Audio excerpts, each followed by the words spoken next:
don't look at the view. Consistency content. You say 100 times, consistency content. താങ്കൾ എങ്ങനെയാണ് ദുബായിൽ എല്ലാവരും ചെന്നിട്ട് എവിടെയെങ്കിലുമൊക്കെ ഒരു ജോലിയൊക്കെ തപ്പി നടന്ന സമയത്ത് ഇതൊന്നുമല്ല എൻ്റെ വഴി, ഞാനൊരു ഇൻഫ്ലുവൻസർ ആവും എന്ന് തീരുമാനിച്ച ആ പോയിന്റ് എവിടെ നിന്നാണ്? ഞാൻ 7 എമിറേറ്റ്സ് ട്രാവൽ ചെയ്തിട്ട് ഒരു ദിവസം വീഡിയോ ചെയ്തിട്ടുണ്ട്. എത്ര ട്രാവൽ ചെയ്യണം നിങ്ങളൊന്ന് ആലോചിക്കുന്നു. It's not easy cup of tea. ഞാനിപ്പോൾ ആഴ്ചയിൽ ഒരു റീലൊക്കെ ചെയ്യാൻ പോലും മടിയുള്ള ഒരാളാണ് ഞാൻ. കാരണം കണ്ടന്റ് നമ്മൾ കണ്ടുപിടിച്ചുകൊണ്ടിരിക്കണം. ബിഗിനിങ്ങിൽ ചൂസ് ചെയ്യായിരുന്നു.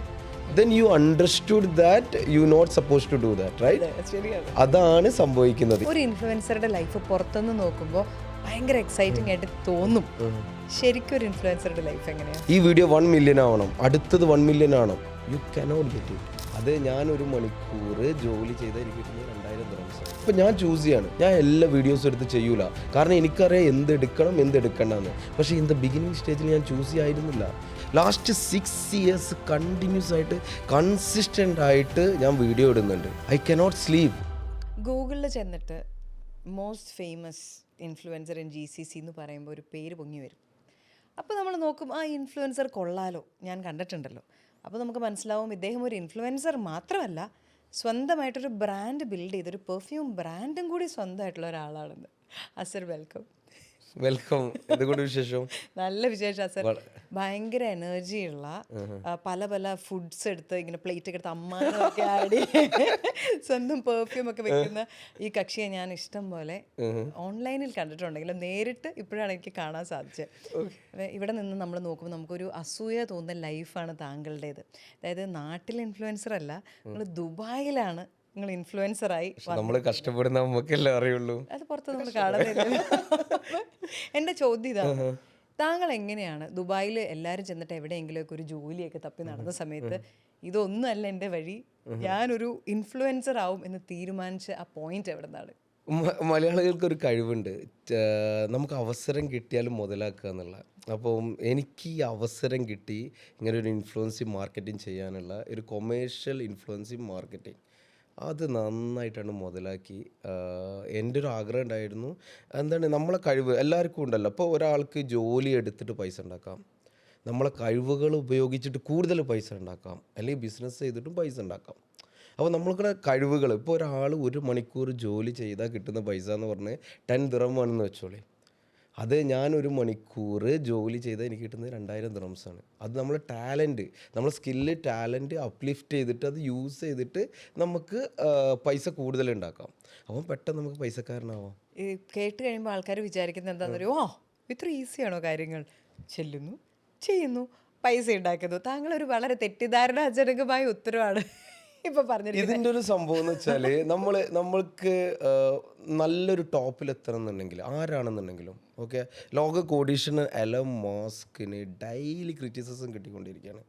ടോപ്പ് എൻഡിൽ ഏറ്റവും കൂടുതൽ ക്രിറ്റിസിസം കിട്ടുന്ന ഒരാളാണ് ട്രംപും എലൻ മസ്കും. നിങ്ങൾക്ക് അറിയുന്നതല്ലേ? അയച്ചിട്ട് അവർ both of them highly successful അല്ലേ? അതെ. സിമിലർലി എനിക്ക് ഇന്നലെ ഇട്ട വീഡിയോ ഇന്നിട്ട വീഡിയോക്ക് വരെ തെറികളുണ്ട്. But don't care about that. ഇപ്പോൾ നിങ്ങളെ കണ്ടു കഴിയുമ്പോൾ ഭയങ്കര സക്സസ്ഫുൾ ആയിട്ടുള്ള ഒരാൾ ഈസി ആയിട്ട് ഇതിലോട്ട് വരുന്നു, അതിനുശേഷം വർഷങ്ങൾ കൊണ്ട് നിങ്ങളൊരു ബ്രാൻഡ് ഡെവലപ്പ് ചെയ്യുന്നു എന്നൊക്കെ. പക്ഷേ തിരിഞ്ഞു നോക്കുമ്പോൾ അത്ര ഈസി ആയിട്ട് എത്തിയൊരു പൊസിഷനാണോ ഇത്? Not easy. ഇപ്പോഴും നിങ്ങൾ പറയുകയാണെന്നുണ്ടെങ്കിൽ ഇപ്പോഴും ഞാൻ സ്ട്രഗിൾ ചെയ്യുന്നുണ്ട് ഓരോ ദിവസം. ഇപ്പം കമ്പയർ ടു ഇപ്പം നിങ്ങൾ അറിയാൻ പറ്റും, സാധാരണ ഒരു വ്ളോഗർ ഒരു ദിവസം ഇടുന്ന ഒരു വീഡിയോസ് മാക്സിമം 2 വീഡിയോസ്. പക്ഷേ ഞാനൊക്കെ ഇടുന്ന 3, 4, 5, 6 വീഡിയോസാണ്. ചില ദിവസങ്ങളിൽ വീക്കെൻഡിലൊക്കെ ഉണ്ടല്ലോ, നിങ്ങൾ ദുബായ് എന്ന് പറയുമ്പോൾ കുറേ ആളുകൾ വിചാരിക്കുന്നത് അത് ദുബായ് മാത്രമാണെന്ന്. പക്ഷേ Dubai consist of UAE consist of 7 Emirates ആണ്. ഞാൻ 7 എമിറേറ്റ്സ് ട്രാവൽ ചെയ്തിട്ട് ഒരു ദിവസം വീഡിയോ ചെയ്തിട്ടുണ്ട്. എത്ര ട്രാവൽ ചെയ്യണമെന്ന് നിങ്ങളൊന്ന് ആലോചിക്കണേ. It's not easy cup of tea. ഒരു കാര്യം പറഞ്ഞാൽ ഇപ്പോൾ UAE തന്നെ 1.3 മില്യൺ മലയാളികളുണ്ട്. ആ മലയാളികളിൽ എങ്ങനെയായാലും ഒരു 50,000 ആളുകൾ ആഗ്രഹിക്കുന്നുണ്ട് സോഷ്യൽ മീഡിയയിൽ വരണമെന്ന്. ആ 50,000-ൽ അറ്റ്ലീസ്റ്റ് ഉണ്ടല്ലോ ഒരു 10,000 ആളുകൾ കണ്ടിന്യൂസ് ആയിട്ട് ഓൺ ഡെയിലി ബേസിസോ വീക്ക്ലി ബേസിസോ വീഡിയോ ഇടുന്നുണ്ട്.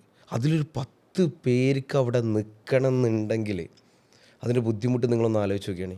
എത്രത്തോളം സ്ട്രഗിൾ ചെയ്യേണ്ടി വരും. ആ സ്ട്രഗിളിലൂടെ on daily basis without taking any of last 6 years continuous ആയിട്ട് കൺസിസ്റ്റൻ്റ് ആയിട്ട് ഞാൻ വീഡിയോ ഇടുന്നുണ്ട്. I cannot sleep. കാരണം നമ്മൾ ലീഡായിട്ട് ഓടിക്കൊണ്ടിരുന്നാൽ നിങ്ങൾക്കറിയാം സൈക്കിൾ ഓടിക്കൊണ്ടിരുന്ന കീപ്പ് റണ്ണിങ് അല്ലെങ്കിൽ വീണ് പോകില്ലേ, അതേപോലെയാണ് നമ്മളെ അവസ്ഥ. വ്ളോഗേഴ്സ് കൺസിസ്റ്റൻ്റ് ആയിട്ട് പെർഫോം ചെയ്തിട്ടില്ലെങ്കിൽ, ഇപ്പോൾ 1.5 വർഷമായി ഞാനൊരു ബ്രാൻഡ് തുടങ്ങിയിട്ട്. ഞാൻ ബ്രാൻഡ് തുടങ്ങിയത് അതും നോക്കുന്നുണ്ട്, അതേപോലെ തന്നെ വ്ളോഗും കൊണ്ടുവരുന്നുണ്ട്. കാരണം ഇറ്റ്സ് മൈ പാഷൻ ആൻഡ് ഞാൻ ആ കൺസിസ്റ്റൻസി നിലനിർത്തിയാൽ മാത്രമാണ് എനിക്ക് സക്സസ്ഫുൾ ആയിട്ട് നിൽക്കാൻ പറ്റുള്ളൂ. എപ്പോൾ ഞാൻ സ്റ്റോപ്പ് ചെയ്യുന്നു, ഒരു 10-15 ദിവസം അസർ സോഷ്യൽ മീഡിയയിലില്ലേ, ആളുകൾക്ക് എന്നെ ആവശ്യമില്ല, എനിക്കാണ് അവർ ആവശ്യം. Because we are making money out of it and they are getting benefit out of it. നമ്മളിപ്പോൾ ഒരു വ്ളോഗറായിട്ട് നിങ്ങളൊരു പക്ഷേ ചോദിക്കും വ്ളോഗേഴ്സിന് പൈസ കിട്ടുന്നുണ്ടല്ലോ എന്ന്. അത് മാത്രമല്ല, ഞാനൊക്കെ എടുക്കുന്ന വ്ളോഗിംഗ് എന്ന് പറഞ്ഞാൽ ഒരു മാസ ഓഡിയൻസിന് ഉപകാരപ്പെടുന്ന വീഡിയോസാണ് നമ്മൾ പുട്ടപ്പ് ചെയ്യുന്നത്. ആ വീക്കിൽ അവിടെ UAE നടക്കുന്ന പ്രധാന സംഭവമായിട്ടുള്ള കാരണം എന്ന് വെച്ചാൽ ആളുകൾക്ക് ഭക്ഷണം കഴിക്കണം അല്ലെങ്കിൽ പർച്ചേസിങ് ചെയ്യണം. നിങ്ങൾക്കറിയാം ഇതൊരു കൺസ്യൂമർ സൊസൈറ്റി ഉള്ള സ്ഥലമാണ് UAE എന്ന് പറയുന്നത്. ലോകത്തിലെ പല നാട്ടുകളിലുള്ള ആളുകൾ അവിടെ വന്നിട്ട് പർച്ചേസ് ചെയ്യുന്നത് അല്ലെങ്കിൽ പർച്ചേസ് ചെയ്യും. ഇപ്പോൾ നിങ്ങളും പ്രിഫർ ചെയ്യുന്നത് UAE ആണോ അത് അല്ലെങ്കിൽ നാട്ടിൽ നിന്നാണോ ഇപ്പോൾ UAEയിലേക്ക് നിങ്ങൾ വരികയാണ്, അവിടെ നിന്ന് അധികം പർച്ചേസ് ചെയ്യുമില്ലേ? അപ്പം അതിന് നല്ല നിങ്ങൾക്ക് എന്താണ് വേണ്ടത്? അഫോർഡബിൾ ആയിട്ടുള്ള പ്ലേസസ് അല്ല അറിയണം എവിടെ എന്തെങ്ങനെ കിട്ടും. ഞാൻ കൊച്ചി ഡ്യൂട്ടി ഫ്രീയിൽ ഫെററോ റോഷറിൻ്റെ പ്രൈസ് നോക്കിയപ്പം അതിന് 4,000 dirhams. The same Ferrero Rocher you can get it in Dubai around 29 to 30 dirhams which is 600 or 700 rupees. അതാണ് ദുബായിലെ ഡിഫറൻസ്. നമ്മളിപ്പോൾ ഒരു ക്ലോത്ത് വന്നിട്ട് ഒരു ബ്രാൻഡഡ് ക്ലോത്ത് വാങ്ങിക്കുകയെന്ന് വെച്ചോ, ഈ ദുബായിൽ വന്നിട്ട് ഒരു 50 dirhamsന് കിട്ടുന്ന അല്ലെങ്കിൽ ഒരു 1000-1200, ഇവിടെ 2000-3000 rupees കൊടുത്താലാണ് അതേപോലത്തെ ഒരു ക്ലോത്ത് ക്വാളിറ്റി ഇവിടെ കിട്ടുന്നത്. ഇപ്പോൾ സ്കെച്ചേഴ്സ് നമ്മളിപ്പോൾ ഒരു ഷൂ പറയുകയാണെന്നുണ്ടെങ്കിലും എല്ലാം നമുക്ക് അഫോർഡബിൾ ആയിട്ട് കിട്ടുന്ന ഒരു മാർക്കറ്റാണ് ദുബായ് അല്ലെങ്കിൽ UAE എന്ന് പറയുന്നത്. അല്ല GCC മൊത്തമായിട്ട് എടുക്കുകയാണെന്നുണ്ടെങ്കിൽ ഇപ്പം GCCയിൽ താങ്കൾ നടന്ന് വ്ളോഗ് ചെയ്യുന്നുണ്ട്. ഓക്കെ, അവിടുത്തെ മുക്കും മൂലയും താങ്കൾ അറിഞ്ഞു കഴിഞ്ഞു. അപ്പം ഈ നമ്മുടെ മനസ്സിലേക്ക് GCC എന്ന് പറയുമ്പോഴും ഗൾഫ് എന്ന് പറയുന്ന ഒരു ഒറ്റ ഒരു ഇതാ വരിക, ഗൾഫ്. ശരിക്കും എത്രത്തോളം വ്യത്യാസമുണ്ട്? ഇപ്പം ഇത്ര എമിറേറ്റ്സ് ഇല്ലേ, ഇതിൽ ഈ ദുബായും ബാക്കി സ്ഥലങ്ങളും തമ്മിൽ വ്യത്യാസമുണ്ടോ? ഗൾഫ് കൺട്രീസ് എന്ന് പറയുന്ന ഒരു യൂണിയൻ, ഓക്കെ, അതിൽ വരുന്നതാണ് ഖത്തർ, ബഹ്റൈൻ, ഒമാൻ, പിന്നെ UAE, Saudi Arabia. Consist of 5 countries ആണ്. ഇതിപ്പോൾ നമ്മളിപ്പോൾ പറയുകയാണെന്നുണ്ടെങ്കിൽ UAEയിലേക്ക് വരികയാണെങ്കിൽ കൺസിസ്റ്റ് ഓഫ് 7 എമിറേറ്റ്സ് ആണ്. നമ്മളിവിടെ ജില്ല എന്ന് പറയുന്ന പോലെ അതേപോലെ 7 എമിറേറ്റ്സുകളാണ്. 7 എമിറേറ്റ്സിനും അതിൻ്റേതായിട്ടുള്ള ഇമ്പോർട്ടൻസ് ഉണ്ട്. ഇപ്പോൾ അബുദാബി എന്ന് പറയുന്നത് ഓയിൽ റിച്ച് ആയിട്ടുള്ള എമിറേറ്റ്സ് ആണ്. അവർക്ക് വന്നിട്ട് ഈ മറ്റുള്ള ടൂറിസം റവന്യൂ ഒന്നും വേണ്ട. ദുബായ് എന്ന് പറയുന്നത് ലിറ്ററലി ടൂറിസം, റിയൽ എസ്റ്റേറ്റ്, അതുകൂടാതെ സർവീസ് ഇൻഡസ്ട്രി, ഇത് 3 റണ്ണായിട്ടാണ് അവർ റവന്യൂ ജനറേറ്റ് ചെയ്യുന്നത്. അജ്മാൻ എന്താ ചെയ്യുന്നതെന്ന് വെച്ചാൽ ഇതിലേക്ക് വേണ്ട ദുബായിലേക്ക് വേണ്ട പ്രൊഡക്ഷൻസ് എല്ലാം നടക്കുന്ന അജ്മാനിലാണ്. ഏറ്റവും കൂടുതൽ പെർഫ്യൂം ഫാക്ടറീസ് ഉള്ള അജ്മാനിലാണ്. പ്രൊഡക്ഷൻ ഫാക്ടറീസ് ഇപ്പോൾ നമ്മൾ കുറേ പൊറോട്ടയുടെയും അല്ലെങ്കിൽ വന്നിട്ട് ഡെയിലി കൺസ്യൂമർ പ്രോഡക്റ്റ് ഉണ്ടല്ലോ, മേക്ക് ചെയ്യുന്ന ഇൻഡസ്ട്രീസ് അതിലുള്ള അജ്മാനിലാണ്. ഉമ്മുൽ കൊയിനും ഇപ്പം ഗ്രോ ആയിട്ട് വരുന്നത്. റാസൽ കൈമക്കായിട്ട് അതിൻ്റേതായിട്ടുള്ളൊരു ബ്യൂട്ടി ഉണ്ട്. ഇപ്പോൾ റാസൽ കൈമ കുറേ ഈ റാക്ക് സെറാമിക് എന്ന് കേട്ടിട്ടുണ്ടോ? ലോകത്ത് എവിടെ പോയാലും കിട്ടുന്ന അത് പ്രൊഡ്യൂസ് ചെയ്യുന്ന റാസൽ കൈമയിലാണ്. പിന്നെ ഫുജേറയുണ്ട്. ഫുജേറ കുറച്ചും കൂടി ലോകത്തിലെ ഏറ്റവും ആഴമുള്ള ഒരു ആങ്കറുള്ള അല്ലെങ്കിൽ കപ്പൽ നിർത്തിയിട്ട് എന്തെങ്കിലുമൊക്കെ വർക്കുകൾ ഇതൊക്കെ ചെയ്യുന്നതൊക്കെ ഫുജേറ എന്നാണ്. അപ്പോൾ ഓരോന്നിനും ഓരോന്നായിട്ടുള്ള ഇമ്പോർട്ടൻസ് ഉണ്ട്. അതിൽ അധികം ആളുകൾ അറിയപ്പെടുന്നത് ദുബായാണ്. എന്തുകൊണ്ടെന്ന് വെച്ചാൽ അഡ്വർടൈസ്മെൻ്റാണ്. അത്രത്തോളം പോപ്പുലർ ആക്കുകയാണ്. അവിടെ ബുർജ് ഖലീഫ ഉണ്ട്, ബുർജുൽ അറബ് ഉണ്ട്, എമിറേറ്റ്സ് ടവർ ഉണ്ട്, അല്ലെങ്കിൽ ദുബായ് മ്യൂസിയം ഉണ്ട്. അത് കൂടാതെ റിച്ചസ്റ്റ് അവർ എൻഡോസ് ചെയ്യുന്ന വിധം അങ്ങനെയാണ്. Football players, so they are doing really good. And Dubai UAEയിൽ ഏറ്റവും നല്ലൊരു മാർക്കറ്റാണ് ദുബായ് എന്ന് പറയുന്നത്. അവിടെ എത്ര നിങ്ങൾ വിചാരിക്കുന്ന മാതിരി ഒരിക്കലും വന്നിട്ട് ഒരു 5 million ആളുകൾ അൺഒഫീഷ്യലായിട്ട് ഇപ്പോൾ താമസിക്കുന്നുണ്ട് ദുബായ്ക്കകത്ത് മാത്രം. It will go up. അത് കാരണം ഇപ്പം എല്ലായിടത്തും ഇപ്പം യൂറോപ്യൻ കൺട്രീസിലാണെങ്കിലും വെസ്റ്റിലെല്ലാം ഒരു സംസാരമുണ്ട്, ജീവിക്കണമെങ്കിൽ ദുബായിൽ പോയി ജീവിക്കണം. അത് ശരിയാണ്. It's literally amazing. ഒരു നാട് വളരുക എന്നുള്ളതിൻ്റെ മെയിൻ ഇമ്പോർട്ടൻസ് ഇപ്പം കൊച്ചി വളർന്നത്ര കോഴിക്കോട് വളർന്നിട്ടില്ല, ട്രിവാൻഡ്രം വളർന്നിട്ടില്ല. അതിനുള്ള മെയിൻ കാരണം എന്താ പറയുക, ഇപ്പോൾ ഇതൊരു അച്ചുതണ്ടായിട്ട് എടുക്കുകയാണെന്നുണ്ടെങ്കിൽ കൊച്ചി ഇതിൻ്റെ സറൗണ്ടിങ്ങിൽ ഒരു 60 കിലോമീറ്ററിൻ്റെ ഉള്ളിൽ നിങ്ങൾക്ക് ഓൾ കൈൻഡ് ഓഫ് ഫെസിലിറ്റീസ് കിട്ടുന്നുണ്ട്. ആളുകൾക്ക് കൊച്ചിയിൽ നിന്നിട്ട് നിങ്ങൾക്ക് വാട്ടർ വേസ് കാണണോ, അല്ലെങ്കിൽ മറ്റുള്ള എന്ത് ഫെസിലിറ്റീസ് ആണ്, ഹിൽ സ്റ്റേഷനിലേക്ക് പോകണോ, അല്ലെങ്കിൽ ബീച്ചസിലേക്ക് പോകണോ, എല്ലാം അതുപോലെ തന്നെയാണ് ദുബായ്. ഒരാൾക്ക് 60 മിനിറ്റ് കൊണ്ട്, ഇപ്പം ബിസിനസ് വേലോ ഡൗൺ ടൗണിൽ നിൽക്കുന്ന ഒരാൾക്ക് 60 മിനിറ്റ് കൊണ്ട് you can go across Dubai and you will get all kind of facilities. What ever you want, everything you will get it. Shopping experience, nice beaches, adventure and so on and so fourth. എന്താണോ വേണ്ടത് അതെല്ലാം available ആണ്. ഇനിയിപ്പം ദുബായിയുടെ ഒരു പ്രത്യേകത, നിങ്ങളടുത്ത് ഒരു 10 കോടി റുപ്പീസ് ഉണ്ട് എന്ന് വെക്കുകയെന്ന്, you can no let's say you can spend it. അല്ല നിങ്ങൾ കൊച്ചിയിൽ നിങ്ങൾക്ക് സ്പെൻഡ് ചെയ്യാൻ പറ്റുമോ? 10 കോടി രൂപ ഇന്ന് സ്പെൻഡ് ചെയ്യാൻ പറ്റും നിങ്ങൾക്ക് ഒരാൾക്ക്? ലാൻഡ് വാങ്ങണം, അല്ലാണ്ടൊരു അല്ലാതെ വേറെ ഓപ്ഷൻ ഇല്ല. അതിനും സമയം എടുക്കൂല. But in Dubai you can spend it. 10 കോടി ദുബായ് മോളിൽ ഒരു 10 ഷോപ്പിൽ കറങ്ങിയാൽ അതെ 10 കോടി യാ ബേബി കഴിഞ്ഞു. അപ്പോൾ അങ്ങനത്തെ ഒരു സെറ്റപ്പുള്ള ഷോപ്പിങ്ങിന് അത്രത്തോളം പൊട്ടൻഷ്യലുള്ള സ്ഥലമായിട്ടാണ് ദുബായ്. പക്ഷേ ഞാനപ്പോൾ ഒരു കാര്യം ചോദിക്കട്ടെ, ഈ ദുബായ് നമ്മൾ ചെന്ന് കഴിയുമ്പോൾ ഇപ്പോൾ 10 കോടി സ്പെൻഡ് ചെയ്യാൻ പറ്റും, പക്ഷേ അവിടെ ചെല്ലുന്ന ഒരുപാട് ആളുകൾ, ഇപ്പം ഇവിടെയുള്ളവരുടെ വിചാരം അവിടെ ചെന്ന് കഴിഞ്ഞാൽ പ്രവാസി ഒരു മരത്തിൽ നിന്ന് ഇങ്ങനെ കുലുക്കി പൈസ ഉണ്ടാക്കാന്നൊരു വിചാരം.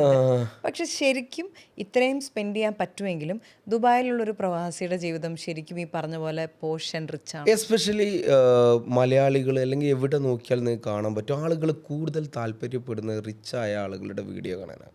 അതാണ് കൂടുതൽ ഫോക്കസ്ഡ് ആകുന്നത്. ഒരു പാവപ്പെട്ട ഒരാളുടെ വീഡിയോ കാണാൻ ആരും ആഗ്രഹിക്കുന്നില്ല, അത് പുട്ടപ്പും ചെയ്യുന്നില്ല. പിന്നെ ദുബായ് എന്നുള്ള രാജ്യം അവർക്ക് ഈ ലേബേഴ്സ് ചെയ്യുന്ന എന്താണെന്ന് ശരിക്കും എല്ലാവർക്കും അറിയേണ്ട ആവശ്യമില്ല. പക്ഷേ റിച്ച് ആളുകൾ ലാംബോർഗിനി എടുത്ത് ഓടിക്കുന്നത്, അല്ലെങ്കിൽ വന്നിട്ട് gold, I mean there are plenty. അപ്പം അതറിയാനാണ് താല്പര്യം. അപ്പോൾ ആളുകൾ വിചാരിക്കും അയ്യോ ഇവർ നല്ല പൈസ ഉണ്ടാക്കുന്നുണ്ടെന്ന്. ഇപ്പോൾ എൻ്റെ എല്ലാം സ്ട്രഗിൾ സമയം ആളുകൾ അധികം കണ്ടിട്ടില്ല. നമ്മളിപ്പം എന്താണ് ലെക്സസ് വണ്ടി എടുത്ത് ഓടിക്കുന്നതും, അല്ലെങ്കിൽ ഞാൻ ഇപ്പോൾ പോകുന്ന വഴികളും ഇതെല്ലാം കാണുമ്പോൾ വിചാരിക്കും he got rich. But struggle ചെയ്യണം, നന്നായിട്ട് സ്ട്രഗിൾ ചെയ്യണം. ഇപ്പോൾ ലോകത്ത് എവിടെ പോയാലും ദുബായിയുടെ ഒരു അഡ്വാൻറ്റേജ് ഞാൻ പറയാം, പക്ഷേ ലോകത്തിൻ്റെ ഏത് പാർട്ടിൽ പോയാലും നമ്മൾ സ്ട്രഗിൾ ചെയ്തേ പറ്റൂ, എന്നാലാണ് മുന്നോട്ട് വരാൻ പറ്റുക. നിങ്ങൾ എത്ര ടാലൻ്റ് ആയിക്കോട്ടെ, നിങ്ങൾ എന്തുണ്ടായിക്കോട്ടെ, നിങ്ങൾ ഡിസിപ്ലിനായിട്ട് ഹാർഡ് വർക്ക് ചെയ്തിട്ടില്ലെങ്കിൽ you will not get where you want to get. ഇപ്പോൾ നിങ്ങൾ പറഞ്ഞല്ലോ ഈ കൺസിസ്റ്റൻ്റ് ആയിട്ട് വർഷങ്ങളായിട്ട് വീഡിയോ ഇട്ടിട്ടാണ് നിങ്ങൾ ഇവിടെ എത്തിയത്. ഈ ദുബായിലെ ഒരു ഇൻഫ്ലുവൻസറും നാട്ടിലെ ഒരു ഇൻഫ്ലുവൻസറും തമ്മിൽ നിങ്ങൾ കണ്ടിട്ടുള്ളൊരു വ്യത്യാസം എന്താ? ദുബായ് എന്ന് പറഞ്ഞാൽ ഗ്ലോബൽ മാർക്കറ്റാണ്. നമ്മൾ പറയുന്ന കാര്യങ്ങൾ ആളുകൾക്ക് കൂടുതലായിട്ട് മനസ്സിലാക്കേണ്ട മലയാളത്തിൽ. ഇപ്പോൾ എൻ്റെ വീഡിയോസ് നിങ്ങൾ കാണുമ്പോൾ അധികം ഞാൻ മലയാളം യൂസ് ചെയ്യില്ല. ഞാൻ 1 ദിറം 2 ദിറം ഇതെന്നൊക്കെ പറഞ്ഞിട്ട്, നിങ്ങൾ ദുബായിയുടെ വീഡിയോയുടെ ഒരു പ്രത്യേകത, ഇപ്പോൾ GCCയിൽ മൊത്തമായിട്ട് വന്നൊരു സംഭവമാണ്. ഞാൻ ഈ പ്ലേറ്റ് എടുത്ത് ഉടച്ചു, അല്ലെങ്കിൽ വന്നിട്ട് വൈബ്രൻ്റ് ആയിട്ട് അതെടുത്ത് തട്ടിയിട്ടു. ആളുകൾക്ക് അത് കാണുമ്പോൾ ഉണ്ടല്ലോ what this guy is doing. അപ്പോൾ അവിടെ വന്നിട്ട് അവർ സ്റ്റക്ക് ആവുകയാണ്. ആദ്യത്തെ 3 സെക്കൻഡ് 4 സെക്കൻഡ് വീഡിയോയിൽ സ്റ്റക്കായി കഴിഞ്ഞാൽ ആ വീഡിയോ ലോങ് ആവുകയാണ്. ഇതാദ്യം ഞാൻ മാത്രമേ ചെയ്തുകൊണ്ടിരുന്നുള്ളൂ. ആളുകൾ തെറിയുടെ അഭിഷേകമായിരുന്നു. പക്ഷേ ഐ ലൈക്ക് തെറി കേട്ടോ, എനിക്ക് തെറി കേൾക്കാൻ ഭയങ്കര ഇഷ്ടമാണ്. കാരണം ഒരു മോട്ടിവേഷനാണ്. അത് നമ്മൾ മോട്ടിവേറ്റ് ചെയ്തിട്ട് പിന്നെ അത് വ്യൂസും തരുന്നുണ്ട്, ഇഷ്ടം പോലെ വ്യൂസ് അത് തരുന്നുണ്ട്. അങ്ങനെ അത് കഴിഞ്ഞപ്പോൾ കുറച്ച് ആളുകൾ നമ്മളുടെ ഒരു രീതിക്ക് വീഡിയോ ചെയ്യാൻ തുടങ്ങി. ആദ്യം സ്ലോ ആയിട്ട് ഇതിവിടെ ഇങ്ങനെയൊക്കെ ഉണ്ട് കേട്ടോ, അല്ലെങ്കിൽ ഇങ്ങനെ ഇത് പഞ്ചസാരയാണ്, ഇത് ഈ കമ്പനിയാണ്, നമ്മൾ അങ്ങനെയൊന്നും പറയാൻ നിൽക്കില്ല. എടുത്ത് ചാടി അങ്ങനത്തെ ഒരു വീഡിയോ കൾച്ചർ എനിക്ക് തോന്നുന്നു വേൾഡിൽ തന്നെ ഫസ്റ്റ് വന്നത് ദുബായിലാണ്. ഇവിടെ പോലും സ്ലോ ആൻഡ് സ്റ്റഡി ആയിട്ടാണ് ആളുകൾ വീഡിയോ ചെയ്തുകൊണ്ടിരുന്നത്. അത് കഴിഞ്ഞ് അത് GCCയിൽ മൊത്തമായിട്ട് പടർന്നു. എല്ലാ വ്ളോഗേഴ്സും എടുത്ത് തരും. പിന്നെ നാട്ടിലും എത്തി. ഇപ്പോൾ TV തട്ടിപ്പൊളിക്കലും ഇതെല്ലാം ആയിട്ട് ഇത് നമ്മൾ ചെയ്യുന്നത് we are just promoting that place and they have to get business. നമ്മളെ കൺസ്യൂമേഴ്സിന് അത് ഉപകാരം വേണം, ഇല്ലേ? ആ ഉപകാരം ഉണ്ടാവുകയാണെന്നുണ്ടെങ്കിൽ അവർക്ക് കൂടുതൽ ബിസിനസ്. ഇപ്പോൾ ഒരു ടി വി പൊട്ടിച്ചാൽ എന്താ പറയുക അതിനുള്ള ഉപകാരം? കുറേ ആളുകൾ റെക്കമെൻഡ് ചെയ്തു, എന്തിനാടാ നീ നശിപ്പിക്കുന്നത്, എൻ്റെ വീട്ടിലെ ഞാൻ പാവങ്ങൾക്ക് കൊടുത്തിന് ഇതെല്ലാം ആയിട്ട്. പക്ഷേ അവിടെ എന്താണ്, അത് ചിലപ്പോൾ വർക്ക് ചെയ്യാത്ത ടി വി ആയിരിക്കും ഫസ്റ്റ് ഓഫ് ഓൾ. അല്ലെങ്കിൽ അത് പൊട്ടിച്ചാലുണ്ടല്ലോ, അത് പൊട്ടിക്കാതെ വീഡിയോ ചെയ്യുമ്പം ഒരു ടി വി 2 ടി വിയും ചിലവാകുന്ന കൊടുത്ത് അത് പൊട്ടിച്ച് ചെയ്താൽ അതിൻ്റെ വ്യൂ അങ്ങോട്ട് സ്കൈ റോക്കറ്റ് ആവും. Instead of selling 1 or 2 T V അവർ ചിലപ്പം 100-150 ടി വി വിൽക്കും. സോ കടക്കാരന് കിട്ടുന്ന ബെനിഫിറ്റ് ഇല്ലേ? ഇപ്പോൾ നിങ്ങൾ പറയാണ്, നിങ്ങളിപ്പം മോഹൻലാൽ സാറിനെ അല്ലെ മമ്മൂക്കയൊക്കെ ആരാധിക്കുന്ന കുറേ പേരുണ്ടാവും. അവർ ഒരു സിനിമയിൽ എന്തൊക്കെ നശിപ്പിക്കുന്നുണ്ട്, ബട്ട് ആരെയും കെയർ ചെയ്യുന്നുണ്ടോ? എത്ര അവർക്കാവാം, നമുക്കാവാൻ പറ്റൂല എന്നുള്ള അല്ല, ഞാൻ അങ്ങനല്ല.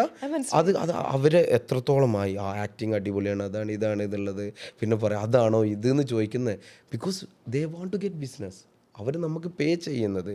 ഞാൻ 3 കാര്യങ്ങളാണ് സാധാരണ നോക്കാറ് ഒരു വീഡിയോ വന്നിട്ട് എത്തിക്കലല്ലാത്ത എന്തെങ്കിലും കാര്യങ്ങൾ ചെയ്യുന്നുണ്ടോ, കൺസ്യൂമറിന് അതിന് ഉപകാരപ്പെടുന്നുണ്ടോ, പിന്നെ നമുക്ക് ക്യാഷ് തരുന്നവർക്ക് ബെനിഫിറ്റ് കിട്ടുന്നുണ്ടോ. ഈ 3 കാര്യങ്ങൾ നോക്കിയിട്ടാണ് ഞാൻ ഒരു ഹാംഫുൾ ആയിട്ടുള്ളൊരു വീഡിയോ ചെയ്യാം. ഇപ്പോൾ പൊട്ടിക്കുന്നതെന്ന് പറഞ്ഞാൽ അത് ആ സ്ഥലത്തോടെ കഴിഞ്ഞു, അല്ലാതെ ഞാൻ വേറൊരാളെ തെറി വിളിക്കാനോ ഹാംഫുള്ളായിട്ട് അങ്ങനത്തെ ആ രീതിക്ക് ഞാൻ വീഡിയോ ചെയ്യാറില്ല. ഇപ്പൊ നിങ്ങൾ 3 കാര്യങ്ങൾ പറഞ്ഞു. ഓക്കെ, എത്തിക്കലാണോ, 2 കൺസ്യൂമറിനെ അത് സഹായിക്കുന്നുണ്ടോ, ഈ പറഞ്ഞ ഇപ്പൊ മൊത്തത്തിൽ എല്ലാവർക്കും കൂടെ ഒരു വിൻ വിൻ ആന്ന് പറഞ്ഞു. പക്ഷെ പലപ്പോഴും ഞാൻ ഇൻഫ്ലുവൻസേഴ്സ് തന്നെ നേരിട്ട് കൺഫസ് ചെയ്തിട്ടുള്ളൊരു കാര്യമാണ്. അതായത് ഇവർ ഓരോ സ്ഥലത്ത് നിന്ന് പൈസ മേടിച്ചിട്ട് വീഡിയോ ചെയ്യും, ഭയങ്കര നല്ല ഫുഡാണ്, മറ്റതാണ് മറിച്ചാണെന്നെല്ലാം പറഞ്ഞ് വീഡിയോ ചെയ്യും. അത് കഴിഞ്ഞിട്ട് അവർ തന്നെ പറഞ്ഞിട്ടുണ്ട് വായ വെക്കാൻ കൊള്ളൂല, പിന്നെ കാശ് മേടിച്ച് പോയതല്ലേ. അപ്പോൾ ഒരു ഇൻഫ്ലുവൻസർ എത്തിക്കലായിട്ട് എങ്ങനെയാണ് ചെയ്യുക? ബിക്കോസ് നമ്മളൊരാളുടെ ഇതിനൊരു കാര്യങ്ങളുണ്ട്. ഒരു ഇൻഫ്ലുവൻസറിന് ശരിക്കും വന്നിട്ട് സ്റ്റേജ് നമ്പർ 1 ഉണ്ട്, സ്റ്റേജ് നമ്പർ 2 ഉണ്ട്, സ്റ്റേജ് നമ്പർ 3 ഉണ്ട്. Then it will go as stage number 1 എന്ന് പറഞ്ഞാൽ അവർ വീഡിയോയിലേക്ക് വരികയാണ്, എങ്ങനെ കൊതിക്കുകയാണ്, എങ്ങനെയെങ്കിലും വന്നിട്ട് വീഡിയോ എടുത്തിട്ട് കൂടുതൽ റീച്ച് ഉണ്ടാക്കണം. അപ്പോൾ അവർ പൈസ ഒന്നും അവിടെ നോക്കൂല, അതിങ്ങനെ കീപ്പ് ഓൺ ഗോയിങ്, നല്ല വ്യൂസ് എല്ലാം വരും. 2ാമത്തെ സ്റ്റേജാണ് ആളുകൾ ഇവരെ കൊണ്ട് വിളിച്ചിട്ട് വീഡിയോ ചെയ്യിപ്പിക്കും. അപ്പോൾ അവർക്ക് ക്യാഷ് കിട്ടുന്നുണ്ട്, അറ്റ് ദ സെയിം ടൈം അവർക്ക് മനസ്സിലാവുന്നില്ല ഞങ്ങൾ ചെയ്യുന്നത് ശരിയാണോ തെറ്റാണോ എന്ന്. ഇപ്പോൾ ഞാൻ ഒരു കാര്യം പറയട്ടെ, നിങ്ങളിപ്പോൾ ചൂസ് ചെയ്യല്ലോ ഇൻ്റർവ്യൂ ചെയ്യുമ്പോൾ, ആദ്യം പണ്ട് ചൂസ് ചെയ്യായിരുന്നോ, ബിഗിനിങ്ങിൽ ചൂസ് ചെയ്യായിരുന്നോ? then you understood that you not supposed to do that, right? അതാണ് സംഭവിക്കുന്നത്. ഇപ്പം നിങ്ങൾ ചൂസ് ചെയ്യാണ്. ഇപ്പം ഞാൻ ചൂസ് ചെയ്യാണ്, ഞാൻ എല്ലാ വീഡിയോസും എടുത്ത് ചെയ്യൂല, കാരണം എനിക്കറിയാം എന്തെടുക്കണം എന്തെടുക്കണ്ടെന്ന്. പക്ഷേ ഇൻ ദ ബിഗിനിങ് സ്റ്റേജിൽ ഞാൻ ചൂസ് ചെയ്യായിരുന്നില്ല, കാരണം എനിക്കതിനെക്കുറിച്ച് അറിയത്തില്ല. So that's A thing. ഇപ്പം നിങ്ങളെടുത്ത് തന്നെ ആൻസർ ഉണ്ട് എന്താണ് സത്യം എന്നുള്ളത് അല്ലേ. അപ്പോൾ ഈ ഇൻഫ്ലുവൻസറായിട്ട് നമ്മളവിടെ ജീവിക്കുന്ന സമയത്ത് നിങ്ങൾ പറഞ്ഞു കൺസിസ്റ്റൻ്റ് ആയിട്ട് വീഡിയോ, അതിൻ്റെ ബുദ്ധിമുട്ട് എനിക്കറിയാം. ഞാനിപ്പോൾ ആഴ്ചയിൽ ഒരു റീലൊക്കെ ചെയ്യാൻ പോലും മടിയുള്ള ഒരാളാണ് ഞാൻ, കാരണം കണ്ടന്റ് നമ്മൾ കണ്ടുപിടിച്ചുകൊണ്ടിരിക്കണം. അപ്പോൾ നിങ്ങളെന്ന് പറയുമ്പോൾ എല്ലാ ജനറൽ നോളജും കണ്ടന്റ് ചെയ്തുകൊണ്ടിരിക്കുക. ഈ വീഡിയോ നിങ്ങൾ എടുക്കുന്നു, നിങ്ങൾക്ക് അതിന് ഓരോന്നിനും ഐഡിയ വരണം. നിങ്ങൾ ഡിഫറെൻ്റ് ആയിട്ട് വീഡിയോ ചെയ്യുന്ന ഒരാളാണ്, ഐഡിയ വരണം, അതിനെ എഡിറ്റ് ചെയ്ത് വൃത്തിയാക്കി ഇടുക. അതായത് കോൺസ്റ്റൻറ്റ് പ്രഷറിലാണ് ശരിക്കും നിൽക്കുന്നത്. ഒരു ഇൻഫ്ലുവൻസറുടെ ലൈഫ് പുറത്തുനിന്ന് നോക്കുമ്പോൾ ഭയങ്കര എക്സൈറ്റിംഗ് ആയിട്ട് തോന്നും. ശരിക്കും ഒരു ഇൻഫ്ലുവൻസറുടെ ലൈഫ് എങ്ങനെയാണ്? ഇൻഫ്ലുവൻസർ നമ്മൾ കൺസിസ്റ്റൻ്റ് ആയിട്ട് പോവുകയാണെന്നുണ്ടെങ്കിൽ പ്രശ്നം വരില്ല. പക്ഷേ ഇൻ ബിറ്റ്വീൻ നിർത്തിക്കഴിഞ്ഞാൽ നമുക്ക് കുറേ ടെൻഷൻസ് വന്നുകൊണ്ടേയിരിക്കും. പിന്നെ രണ്ടാമതൊരു ഇൻഫ്ലുവൻസർ ആകുമ്പം നോക്കേണ്ട മെയിൻ കാരണം, don't look at the view. Consistency content you say 100 times consistency content. നിങ്ങൾ കൺസിസ്റ്റൻ്റ് ആയിട്ട് വീഡിയോ ചെയ്യുക, കോണ്ടന്റ് ഇതായിട്ട് ചെയ്യുക. അല്ലാതെ ഈ വീഡിയോ 1 million ആവണം, അടുത്തത് 1 million ആവണം, യു കനോട്ട് ഗെറ്റ് ഇറ്റ്. ഇപ്പോൾ എൻ്റെ വ്യൂസൊക്കെ നിങ്ങൾ നോക്കുകയാണെങ്കിൽ ഒരു എക്സാമ്പിൾ പറയാം. ഇപ്പോൾ നാട്ടിൽ ഒരാൾക്ക് ഒരു 3 million വ്യൂസ് കിട്ടിയെന്ന് വെച്ചോ, UAE അത് 100K കിട്ടിയാൽ ഇറ്റ്സ് ഇനഫ്. ബിക്കോസ് അത് എൻ്റെ യൂസേഴ്സിൻ്റെ അടുത്തേക്കാണ് ആ വീഡിയോ പോകുന്നത്. ഇപ്പോൾ നിങ്ങൾ കാണുന്ന കൊച്ചിയിലുള്ളൊരു കാര്യം കാണുന്നത് ചിലപ്പോൾ പാലക്കാടുള്ള ഒരാളോ, അവർക്ക് ട്രാവൽ ചെയ്യാൻ പറ്റില്ല. പിന്നെ ഇവിടെയുള്ള പോപ്പുലേഷനിൽ നിങ്ങൾക്കറിയാം പകുതിയോളം ബിലോ 30 years അല്ലേ, അവർക്കത് വാങ്ങിക്കാനുള്ള കഴിവുണ്ടാവില്ല. പക്ഷേ GCCയെ സംബന്ധിച്ചിടത്തോളം അതിൽ 3/4 പോകുന്ന എൻ്റെ യൂസേഴ്സിൻ്റെ അടുത്തേക്കാണ്. If they decide easy to travel, wherever they want to go they can go, easy to travel if they decide. അവർക്ക് വന്നിട്ട് അവിടെ പോകാൻ പറ്റും, സാധനം വാങ്ങിയിരിക്കും. അതൊരു മാറ്റർ അല്ല, അവിടെ locations is not a matter. അവർക്ക് ബെനിഫിറ്റ് ഉണ്ടോ ഇല്ലേ എന്നുള്ളതാണ്. Numbers doesn't matter. ഇത് കേട്ട് കഴിയുമ്പോൾ തോന്നും ഇത്ര എളുപ്പമാണോ ഇൻഫ്ലുവൻസിങ്, കണ്ടന്റ് ഇടുക, കൺസിസ്റ്റന്റ് ആവുക. പക്ഷെ നമുക്ക് നമ്മളതായിട്ടുള്ള ഒരു ഒരു ഐഡൻറ്റിറ്റി വേണം. ഇപ്പം നമ്മളെല്ലാവരും ചെയ്യുന്ന മാതിരി ചെയ്യരുത്. We have to do something different what others do. അത് നമ്മളെ ബ്ലഡിൽ ഉണ്ടെങ്കിൽ ഇറ്റ് വിൽ വർക്ക്. പിന്നെ രണ്ടാമത് വന്നിട്ട് നമ്മൾ കോപ്പി അടിക്കാനായിട്ട് ശ്രമിക്കരുത്. കോപ്പി അടിച്ചാൽ എന്താ പറയുക പ്രശ്നം, ഇവൻ എവിടെ നിർത്തുന്നു, പിന്നെ അതിൻ്റെ മേലൊക്കെ നമുക്ക് ചിന്തിക്കാൻ പറ്റൂല സംതിങ് ഡിഫറെൻ്റ് ആയിട്ട്. അപ്പോൾ അങ്ങനെ പറഞ്ഞ സ്ഥിതിക്ക് ഞാൻ ചോദിക്കട്ടെ, ഈ ഇൻഫ്ലുവൻസിങ് എന്നും ഒക്കെ പറയുന്നതൊക്കെ തുടങ്ങിയിട്ട് അധികം കാലമായിട്ടില്ല. ഈ ഒരു ഫീൽഡ് തന്നെ ഓപ്പൺ ആയിട്ട് ഇത്ര വർഷമായിട്ടുള്ളൂ. പക്ഷെ നിങ്ങൾ ദുബായിൽ പോയത് അതിനല്ലല്ലോ. നിങ്ങളുടെ ദുബായിൽ ഒരു ജേർണി ഇല്ല. അതായത് ഇപ്പോൾ ഒരു പെർഫ്യൂം ബ്രാൻഡിൻ്റെ ഓണറായിട്ട്, അല്ലെങ്കിൽ GCCയിലെ ഏറ്റവും അറിയപ്പെടുന്ന ഒരു ഫുഡ് വ്ളോഗർ, ഇൻഫ്ലുവൻസർ, അതുപോലെ 51 രാജ്യങ്ങൾ കണ്ട ഒരാൾ എന്നൊരു നിലയിലോട്ട് നിങ്ങൾ എത്തുന്നെങ്കിൽ നിങ്ങൾക്കൊരു തുടക്കം ഉണ്ടായിരുന്നിരിക്കണം. ആ പ്രവാസി എങ്ങനെയാണ് തുടക്കം? നമ്മൾ ലൈഫ് ഉണ്ടല്ലോ, സ്ട്രഗിളാണെന്നുണ്ടെങ്കിൽ ഇനീഷ്യൽ ടൈമിൽ സ്ട്രഗിളാണ്. നമ്മൾ അന്ന് സ്വപ്നം കാണുകയാണ് നമ്മൾ എവിടെയെങ്കിലൊക്കെ എത്തണം. സ്കൈ ഈസ് ദ ലിമിറ്റ്, അത്രേ ഉള്ളൂ. സ്കൈ ഈസ് ദ, മേലെ ആകാശവും താഴെ ഭൂമിക്കിടയിൽ എന്തും ചെയ്യാൻ പറ്റും എന്നുള്ളൊരു ആത്മവിശ്വാസം നമുക്കുണ്ടെങ്കിൽ, അത് ഞാൻ മനസ്സിൽ പണ്ടേ മുറുകി പിടിച്ച, എനിക്ക് ഒരു ബിസിനസ്സുകാരനാവണം, എനിക്ക് എന്തെങ്കിലും ഈ ലോകത്തിലെ ജനങ്ങൾക്ക് ഉപകാരപ്പെടുന്ന എന്തെങ്കിലും കാര്യം ഞാൻ ജീവിക്കുന്ന കാലം അത്രയും ചെയ്യണം എന്നുള്ളൊരു ആഗ്രഹമുള്ളൊരു വ്യക്തിയായിരുന്നു ഞാൻ. പിന്നെ ബിഗിനിങ് സ്റ്റേജിൽ ആരൊക്കെ സ്ട്രഗിൾ ചെയ്തിട്ടുണ്ടോ ലൈഫിൽ, അവർക്കത് അതിൻ്റെ ടേസ്റ്റ് കിട്ടിയിട്ടുണ്ടെങ്കിൽ ഈ ടേസ്റ്റും കൂടി കിട്ടിയാലുണ്ടല്ലോ അഗെയിൻ നമുക്ക് എന്തെങ്കിലും എവിടെയെങ്കിലൊക്കെ എത്തണം എന്നുള്ള ആഗ്രഹം ഉണ്ടാവും. അപ്പം എൻ്റെ ഫസ്റ്റ് ഇത് പറയുകയാണെന്നുണ്ടെങ്കിൽ എൻ്റെ ലൈഫ് ടേൺ ആവുന്നത്, ഞാൻ ഹോട്ടൽ മാനേജ്മെൻറ്റ് +2 കഴിഞ്ഞ് ഹോട്ടൽ മാനേജ്മെൻറ്റ് പഠിക്കാൻ പോയി. ഹോട്ടൽ മാനേജ്മെൻറ്റ് പഠിക്കാൻ പോയിട്ട് ഞാൻ MBA in tourism and hotel management. അത് കഴിഞ്ഞിട്ട് ചെന്നൈ ലേ മെറിഡിയൻ 5 സ്റ്റാർ ഡീലക്സ് ഹോട്ടൽ, ആ ഹോട്ടലായിരുന്നു ഞാൻ ആദ്യം ജോലി ചെയ്തിരുന്നത്. ആ ഹോട്ടലിൽ ഞാൻ ജോലി ചെയ്യാനുള്ള കാരണം, എൻ്റെ അന്നത്തെ സാലറി 3500 റുപ്പീസ് ആയിരുന്നു. ബട്ട് അതെനിക്ക് മാറ്റർ ആയിരുന്നില്ല. എനിക്ക് നല്ലൊരു കമ്പനിയിൽ വർക്ക് ചെയ്യണം. ഈ കമ്പനിയുടെ പേര് പറഞ്ഞിട്ടാണ് ഞാൻ വിദേശത്ത് എനിക്ക് ജോലി കിട്ടിയത്, അതും ദുബായ് എന്നുള്ള സ്ഥലത്ത്. കുറേ ഇൻ്റർവ്യൂസ് അറ്റൻഡ് ചെയ്തു, അതെല്ലാം റിജക്റ്റായി പല നാടുകളിലായിട്ട്.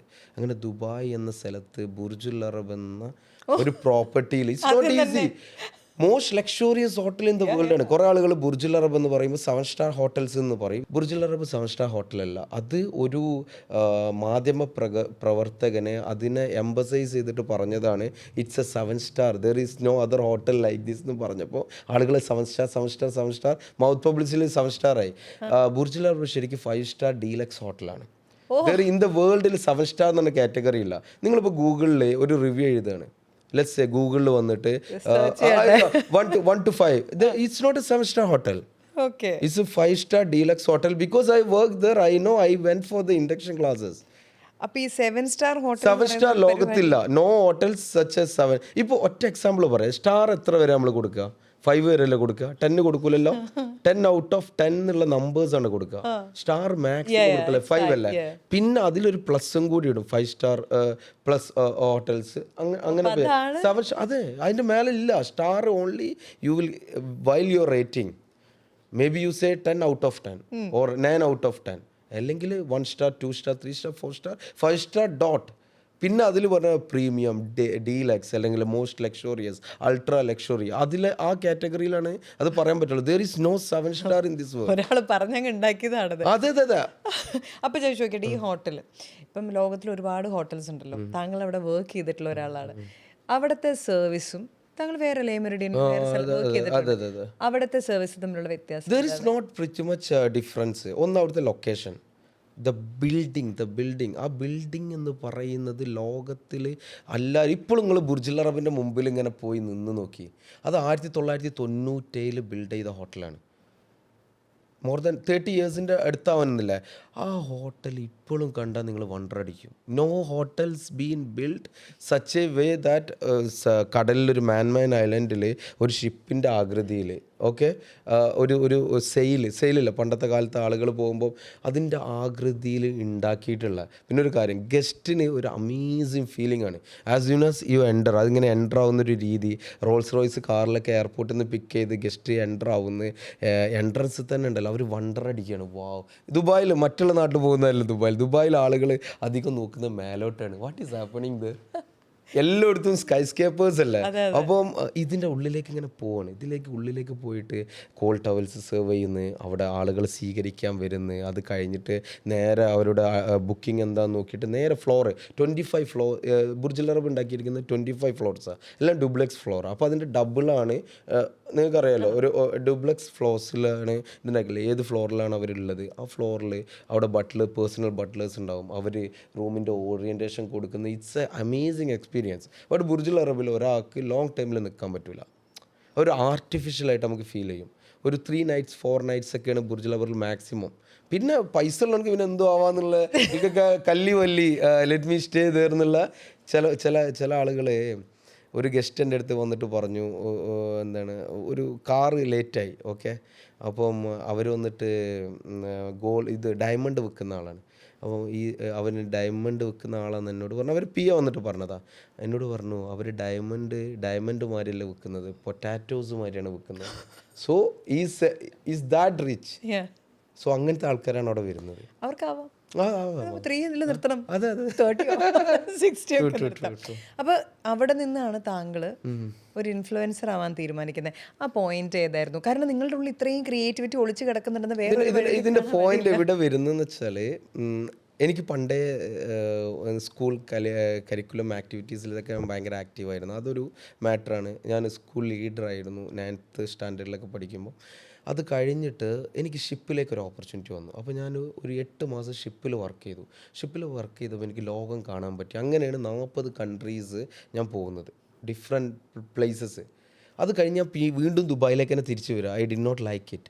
അങ്ങനെ ദുബായിലേക്ക് തിരിച്ചു വന്നപ്പോൾ ആ സമയത്ത് ഡിസൈഡ് ചെയ്തതാണ്, എനിക്ക് എന്തെങ്കിലും ആവണം. ഇത് ലീഗലാ ഇല്ലീഗലാന്ന് എനിക്കറിയില്ല. ഞാനൊരു കാറ് വാങ്ങിച്ചിട്ട് എൻ്റെ കൊളീഗ്സിനെ ഞാൻ എയർപോർട്ടിലേക്കും അങ്ങോട്ടും ഇങ്ങോട്ടൊക്കെ ഡ്രോപ്പ് ചെയ്യുമ്പം ശരിക്കും അവരെന്നെ സപ്പോർട്ട് ചെയ്യും അതിന്.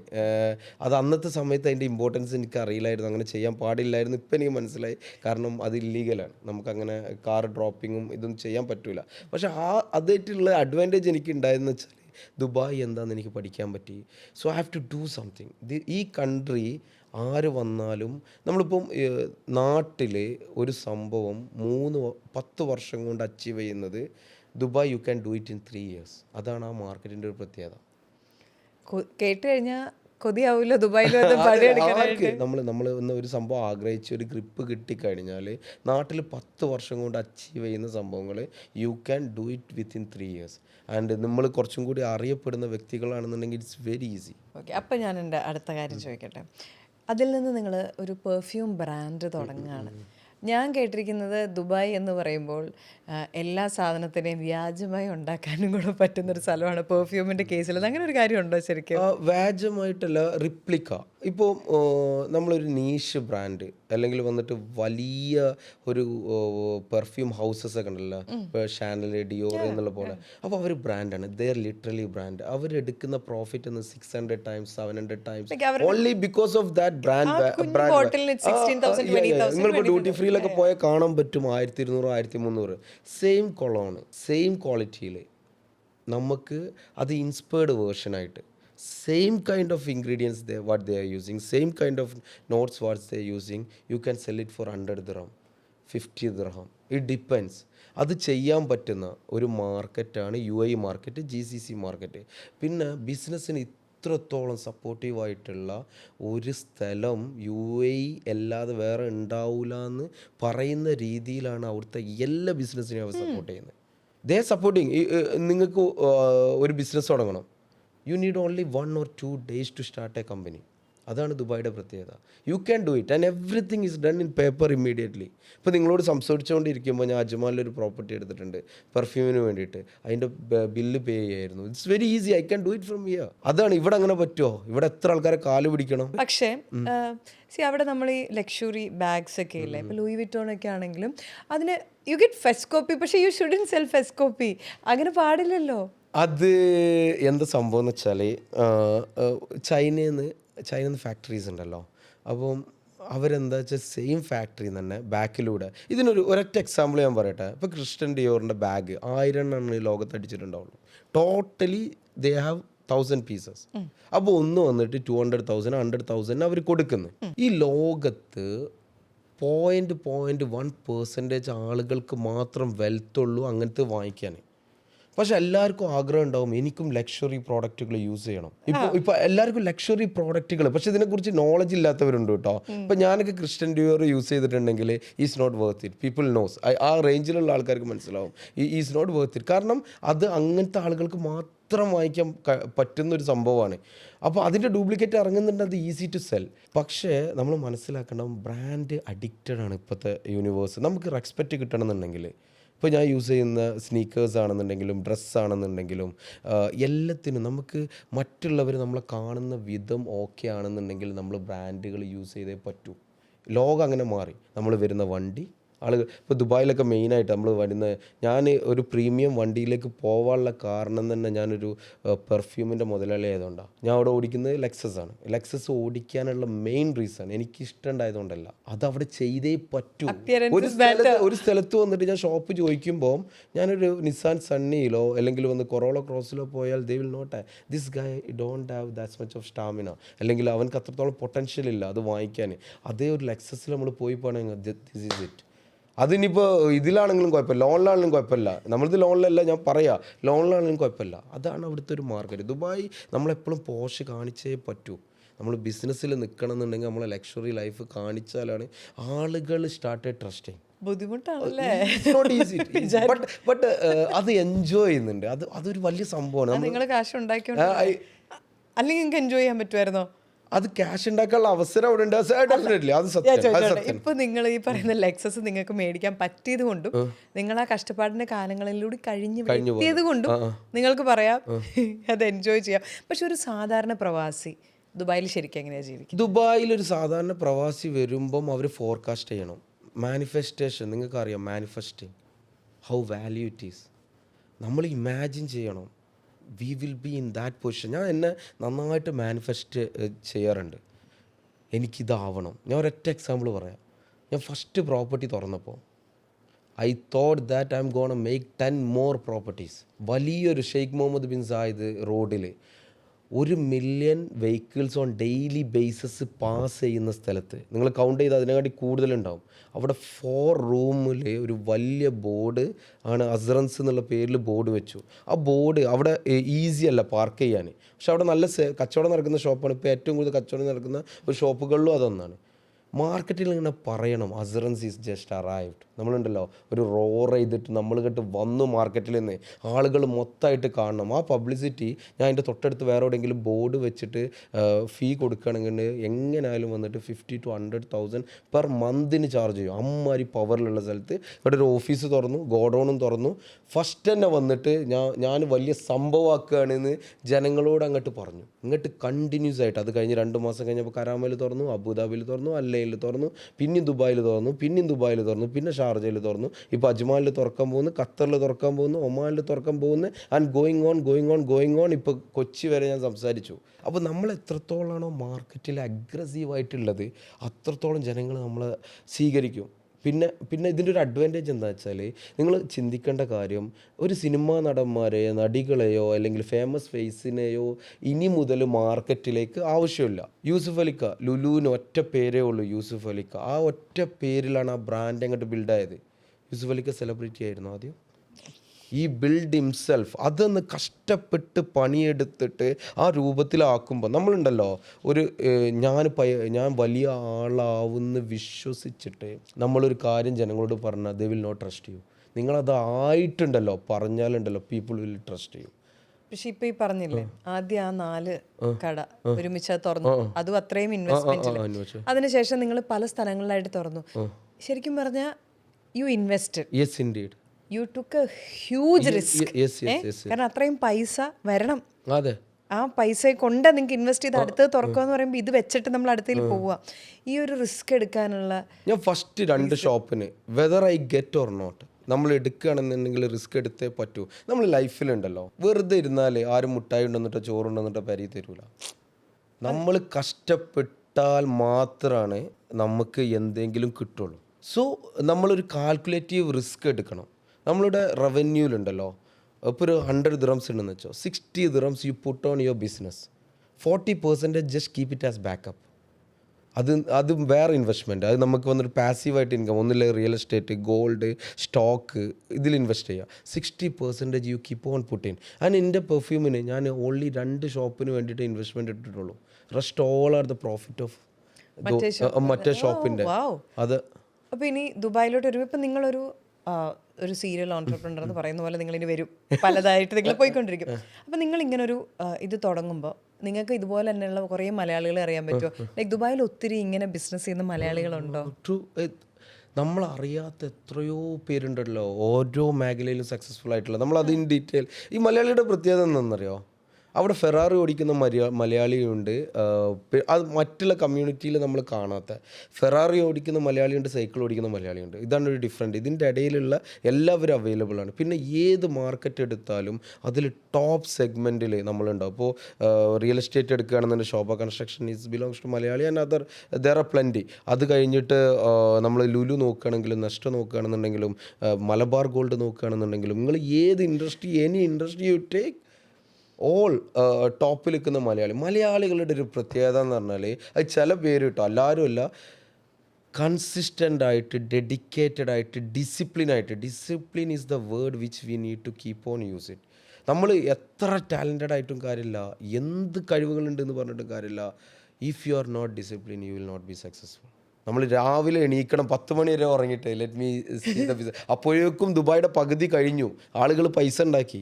ആ സമയത്ത് 10 മണി കഴിഞ്ഞിട്ട് ഞാൻ എൻ്റെ ജോലി തുടങ്ങട്ടെ എന്ന് പറഞ്ഞാൽ കുറേ ആളുകളുണ്ട് എനിക്ക് പൈസക്കാരനാണെന്നുള്ള ഒരു അതിന് വേണ്ടിയിട്ട് വർക്ക് ചെയ്തിട്ടില്ലെങ്കിൽ, അതിൻ്റെ ഒരു ഓപ്പർച്യൂണിറ്റി അവിടെ കൊടുത്താൽ അതിന് വേണ്ടി വർക്ക് ചെയ്തിട്ടില്ല, പിന്നെ എന്താ ചെയ്യാൻ പറ്റുക? അപ്പോൾ ഞാൻ പറയുന്നത്, പുതിയൊരാൾ ദുബായിലേക്ക് വരുമ്പം they have to think 1 or 2 years you have to suffer, struggle. ചിലപ്പോൾ ചെറിയ ബെഡ് സ്പേസിൽ താമസിക്കേണ്ടി വരും, ഫുഡ് അങ്ങനെ കഴിക്കാൻ പറ്റില്ല, എൻജോയ് ചെയ്തിട്ട് ഫുഡ് കഴിക്കാൻ പറ്റില്ല. ബട്ട് അതൊക്കെ ഒരു ലേണിംഗ് പ്രോസസ്സാണ്. എന്തുകൊണ്ട് ഞാനിപ്പം വിടാതെ കഷ്ടപ്പെടുന്നു എന്നറിയോ?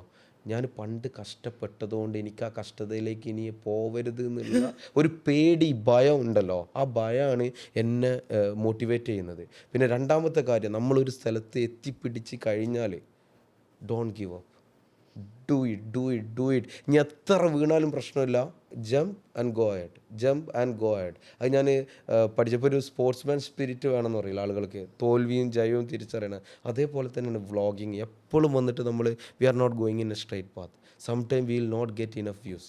ആ സ്ട്രഗിളൊന്നും കല്ലി ലെറ്റ് മീ ഗോ അഗെയിൻ. നമ്മൾ ഒരു ഇൻഫ്ലുവൻസർ ഇപ്പോൾ ചിലവരൊക്കെ എൻ്റെ അടുത്ത് പറഞ്ഞു, അസർ ഞാനും സ്റ്റാർട്ട് ചെയ്തിട്ടോ, എനിക്ക് 1 million വ്യൂസ്, 1ഉം 2ഉം 1 million വ്യൂസേ ഉണ്ടാവുള്ളൂ. ഓക്കെ, അപ്പോഴേക്കും അവർ വിചാരിക്കും ഇത് 100s ഉം 1000s ഉം കിട്ടുമ്പോഴാണ് ശരിക്കും ആളുകളുടെ ഇടയിൽ എസ്റ്റാബ്ലിഷ് ചെയ്യുന്നത്. കുറേ പണിയുണ്ട്.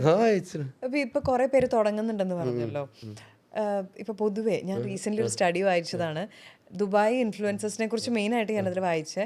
അതായത് അതിലിപ്പോൾ ആളുകൾക്ക് ഒരു വിശ്വാസം ഇല്ലാണ്ടായിരിക്കുകയാണ്, എല്ലാവരും വരിക, അപ്പോൾ പറയുന്ന പ്രോഡക്ട്സ്, ലൈക്ക് ഇന്നൊരു പ്രോഡക്റ്റിനെ എൻഡോസ് ചെയ്യുന്നു, നാളൊരു പ്രോഡക്റ്റ് പരിചയപ്പെടുത്തുന്നു, അങ്ങനെ വന്ന് ആളുകൾക്ക് ഇൻഫ്ലുവൻസേഴ്സിൽ ട്രസ്റ്റ് ഇല്ലാണ്ടായിക്കൊണ്ടിരിക്കുകയെന്ന്. അങ്ങനെ ഓക്കെ, 2 കാര്യങ്ങൾ ഇതിലെടുത്ത് പറയേണ്ടത്. ആ പറഞ്ഞ മീഡിയ ആണെങ്കിലും ആരാണെന്നുണ്ടെങ്കിലും അത് മീഡിയാസിന് ഇപ്പോൾ ഇൻഫ്ലുവൻസേഴ്സിൻ്റെ കൂടുതലായിട്ട് വന്നതുകൊണ്ട് ഇപ്പോൾ ഇൻഫ്ലുവൻസേഴ്സ് പോലും മീഡിയാസ് പോലും ഡിജിറ്റൽ മീഡിയയിലേക്ക് വരികയാണ്. നിങ്ങൾ കാണുന്നുണ്ടല്ലോ ഇവിടെ എല്ലാം അങ്ങനെ ചെയ്യുന്നത്. അവർക്ക് വർക്ക് കുറയാണ് ബിക്കോസ് ഓഫ് ഇൻഫ്ലുവൻസേഴ്സ്. ആ ഒരു കാരണം കാണിച്ച്, ഒരു അസൂയ എന്ന് പറയില്ലേ, സീരിയസ്ലി അതുകൊണ്ടാണ് അങ്ങനത്തെ ഒരു വീഡിയോ വന്നതെന്ന് ഞാൻ വിശ്വസിക്കുന്നത്. ഇൻഫ്ലുവൻസേഴ്സ് എന്ന് പറയുന്നത് ഇപ്പം നോ മോർ ആൻഡ് ഇൻഫ്ലുവൻസിങ് എന്ന് പറയുമ്പോൾ ഒരു പ്രൊമോട്ടേഴ്സ് എന്നുള്ളൊരു സെറ്റപ്പിലേക്ക് മാറി. ഈ പ്രൊമോട്ടേഴ്സ് എന്ന് പറഞ്ഞാൽ അവൻ്റെ ഒരു ഡ്യൂട്ടി എന്താണ്, responsibility, whatever is the let me tell to the people. അപ്പോൾ ആളുകൾ വയസ്സായിട്ട് ചിന്തിക്കണം, ഇവിടെ എങ്ങനെ ഉണ്ട്, ഞാൻ അവിടെ പോയാൽ എനിക്ക് ഉപകാരം ഉണ്ടാവുമോ എന്ന് നമ്മൾ ചിന്തിക്കണം. കാരണം ഡെയിലി ബേസിസ് നമ്മളെ വൺ ഓർ അതർ വേ പല കാര്യങ്ങളും ഇൻഫ്ലുവൻസ് ചെയ്തുകൊണ്ടിരിക്കുന്നുണ്ട്. നമ്മളെ എല്ലാ കാര്യങ്ങളിലും ഓരോന്നിലും ഞാൻ ഈ ബ്രാൻഡ് ഇട്ടാൽ, അല്ലെങ്കിൽ ഈ എയർ കളർ ഉപയോഗിച്ചാൽ, അല്ലെങ്കിൽ ഈ മേക്കപ്പ് ഉപയോഗിച്ചാൽ, അപ്പോൾ അതൊക്കെ ഇൻഫ്ലുവൻസ് ചെയ്യുന്നില്ലേ? സിമിലർലി. ഓക്കെ, പറഞ്ഞത് ശരിയാണ്. പ്രൊമോട്ടർ എന്നുള്ള രീതിയിലോട്ട് ഇൻഫ്ലുവൻസേഴ്സ് മാറിക്കൊണ്ടിരിക്കുകയാണ്.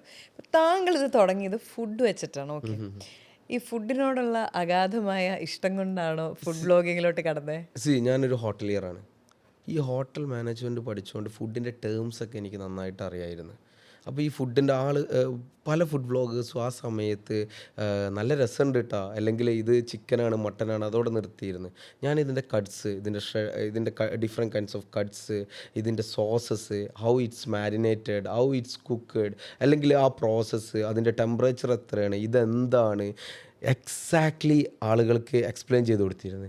അപ്പം അവർ പറയും ദിസ് ഗൈ ഈസ് നോളജബിൾ. നമ്മളൊരു സംഭവത്തെക്കുറിച്ച് പറയുമ്പം ഇപ്പോൾ പെർഫ്യൂം ആണെന്നുണ്ടോ, ഫുഡ് ആണെന്നുണ്ടോ, അല്ലെങ്കിൽ മെഡിസിൻ ആണെന്നുണ്ടോ, അതിനെക്കുറിച്ച് നോളജബിളായിട്ട് സംസാരിക്കുമ്പോൾ ആളുകൾ കേട്ടിരിക്കും.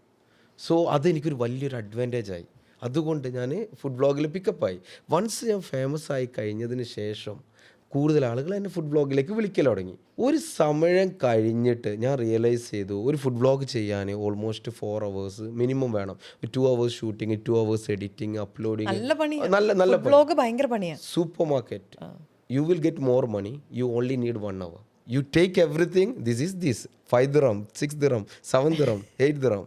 അപ്പം നമുക്ക് സമയം, ടൈം വാല്യുബിൾ അല്ലേ. അപ്പോൾ കൂടുതൽ മറ്റുള്ള വ്ളോഗുകൾ വരാൻ തുടങ്ങി, സൂപ്പർ മാർക്കറ്റ് വ്ളോഗ്സ് വരാൻ തുടങ്ങി. അതും ജനങ്ങൾക്ക് അഡ്വാൻറ്റേജ് ഉള്ള സബ്ജക്റ്റാണ്, നമുക്ക് ഹെൽത്തി കൂടിയാണ്.